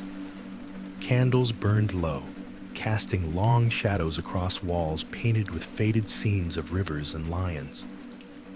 You sat at a table beside Naram, while a merchant recounted his journey from the Levant, his voice trembling with exhaustion yet alive with wonder. He spoke of storms that nearly drowned his ship in the Mediterranean, of pirates who demanded tribute, of cities glittering with strange jewelry and rare spices. Each detail painted a world larger than you imagined, and yet all of it flowed back here, to the heart of Mesopotamia. Ishtar's whisper returned, carrying a lull of wisdom. Do you see how fragile life was here? One storm could take away a fortune. One illness could silence a dynasty. And yet, they built, they sang, they wrote on clay, with the hope their names would outlast death. You could feel the weight of that truth as Naram led you into the archives of a palace. Endless rows of clay tablets stretched before you, each pressed with delicate wedge-shaped cuneiform. Scribes hunched over fresh clay, carefully etching contracts of trade, prayers to the gods, and chronicles of battles. The scratching of reeds against clay created a rhythm, hypnotic, almost soothing. The smell of wet clay mingled with the faint smoke of oil lamps. One scribe looked up at you, his eyes tired yet proud. He lifted a tablet and said, "What is written endures." His words seemed to echo through the chamber, bouncing against the walls until they softened into silence. As the hours of this dreamlike wandering passed, your senses slowed. The busy clamor of markets and caravans gave way to quieter scenes, fields glowing beneath starlight, canals glistening like silver ribbons, the gentle sound of water wheels turning in the dark. Naram's voice grew softer, as though he too felt the pull of night. Everything you see, the rivers, the temples, the people, they all rise and fall like the tide. But their spirit, the memory of their striving, remains. And now it rests within you. You felt Ishtar's presence settling around you like a warm cloak. Her tone was no longer one of grandeur, but of gentle reassurance. Let the noise fade now. Let the torches dim.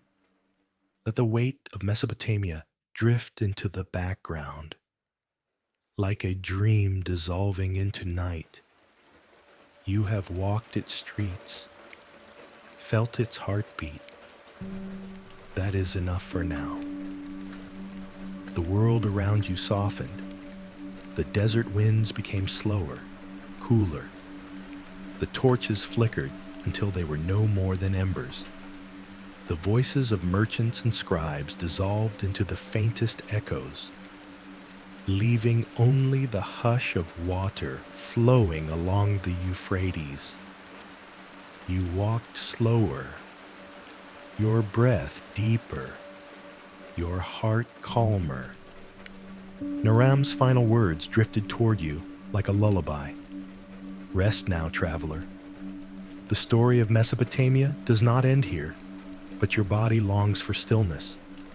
Close your eyes and let the cradle of history rock you into sleep. And with that, silence gathered.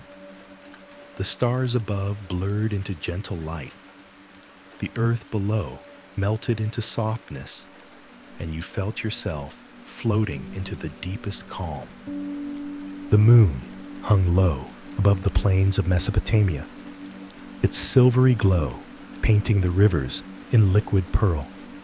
Shadows stretched across the reed fields, and the night wind carried with it the faint murmur of distant voices, the kind of voices that belong not to men or women, but to the weight of history itself. A hush had fallen over the city of Ur, broken only by the lapping of water against the harbor stones and the faint rattle of carts retreating into darkness. Naram walked slowly now, his lantern held low, guiding Layla as they moved through narrow lanes. The day's bustle was behind them, and with it the bright colors of markets and the clang of bronze. Now the city revealed its softer self, a dreamlike reflection of what it had been under the sun. Night in Mesopotamia, Naram whispered, is a kingdom of its own. By day, the king rules. By night, the gods listen. Layla tilted her head back, letting her gaze rest on the temples rising against the night sky. Their brick faces glowed under torchlight, but above them was something more eternal. The stars, sharp and endless, constellations born in the same skies that first taught humans to measure time. They wandered toward the great ziggurat, climbing steps worn smooth by generations of priests. Each step seemed to pulse with memory. The air grew cooler as they rose higher, until the city sprawled below them like a great sleeping beast, its lights flickering like breath. At the summit, Naram set down the lantern and let the moonlight be their only guide. Here, priests once studied the heavens, tracing paths of planets, naming the signs that would endure millennia. Aries, Taurus, Gemini, born from these very skies. This is where the first storytellers of the stars stood, he said. To them, the heavens were not far away.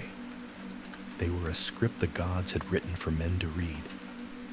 Layla closed her eyes, letting the words settle deep within. The cool wind brushed against her skin, and for a moment, she felt as though she could hear the hum of ancient chants. The prayers, the laments, the whispered secrets of dream interpreters who believed the night could speak truth. Naram sat beside her, voice low and calm, a storyteller's rhythm folding into the night. He told her of how kings would seek guidance in the heavens before battles, how lovers would pray to Ishtar under starlight, how farmers would measure planting by the crescent of the moon. Every detail slowed her heartbeat, each word carrying the weight of centuries but delivered in tones like drifting river water. The night deepened. Dogs barked faintly in the distance, and reed boats bobbed softly against moorings. The world grew hushed, as if even the air had curled up to rest. "Do you hear it?" Naram asked. Layla tilted her head. At first, there was nothing but silence. And then she noticed it, the rhythm of the earth itself, a deep, steady pulse, like the heartbeat of Mesopotamia, echoing through soil and stone. They lingered in that silence, letting it cradle them like a blanket. The city no longer seemed like a place of survival and struggle, but like a memory of humanity itself, a cradle where dreams and fears were first born. Time softened here. Minutes slipped into hours. Their breathing slowed, syncing with the rhythm of the land. Layla's eyelids grew heavy, her thoughts drifting like boats carried downriver. Images blurred. The ziggurat, the stars, the hum of chants, until they all became a lullaby of history. Naram whispered one final tale, his words almost dissolving into the wind. He spoke of Gilgamesh, who once wandered these very lands, searching for eternal life, only to learn that mortality was the gift that gave meaning. His voice fell softer with each word, like a candle dimming. The night stretched on, endless, tender. Stars burned faint above, but even they seemed gentler, as though watching over the weary traveler who had come too far. And so the chapter closed, not with an ending, but with a soft unraveling as Layla's mind drifted between worlds, half here, half in dreams, until Mesopotamia itself seemed to fade into the stillness of sleep. The night deepens. The stars drift silently above the endless rivers, and the wind carries with it only a soft hum, like a lullaby whispered across the ages. Our journey through Mesopotamia, through bustling markets, through temples rising like stairways to the sky, through fields of golden grain and shadowed palaces, has been long. You have walked alongside farmers and scribes, kings and dreamers, gods and mortals alike. You have felt the weight of survival in a world so ancient, so alive, and so demanding. And now, the world begins to soften, to dissolve into calm, as all stories must when they come to rest. The streets that once echoed with footsteps grow quiet. The flickering lamps dim. The mighty Euphrates glimmers silver in the moonlight, and the gentle Tigris whispers its final song for the night. Their waters, once fierce with power, now move slowly, soothingly, carrying you further away from the worries of the day, further away from the questions of survival, and deeper into a quiet dreamscape. Lay your head gently and imagine the warmth of clay walls shielding you from the night air.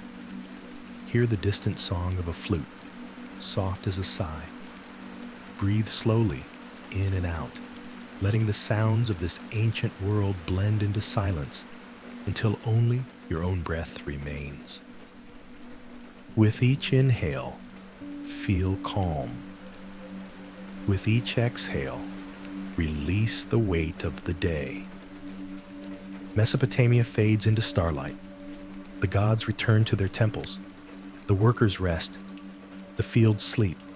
And you drift, slowly, peacefully, into the safety of dreams. Rest now, traveler of time. The journey is done. The rivers will wait for you. Good night.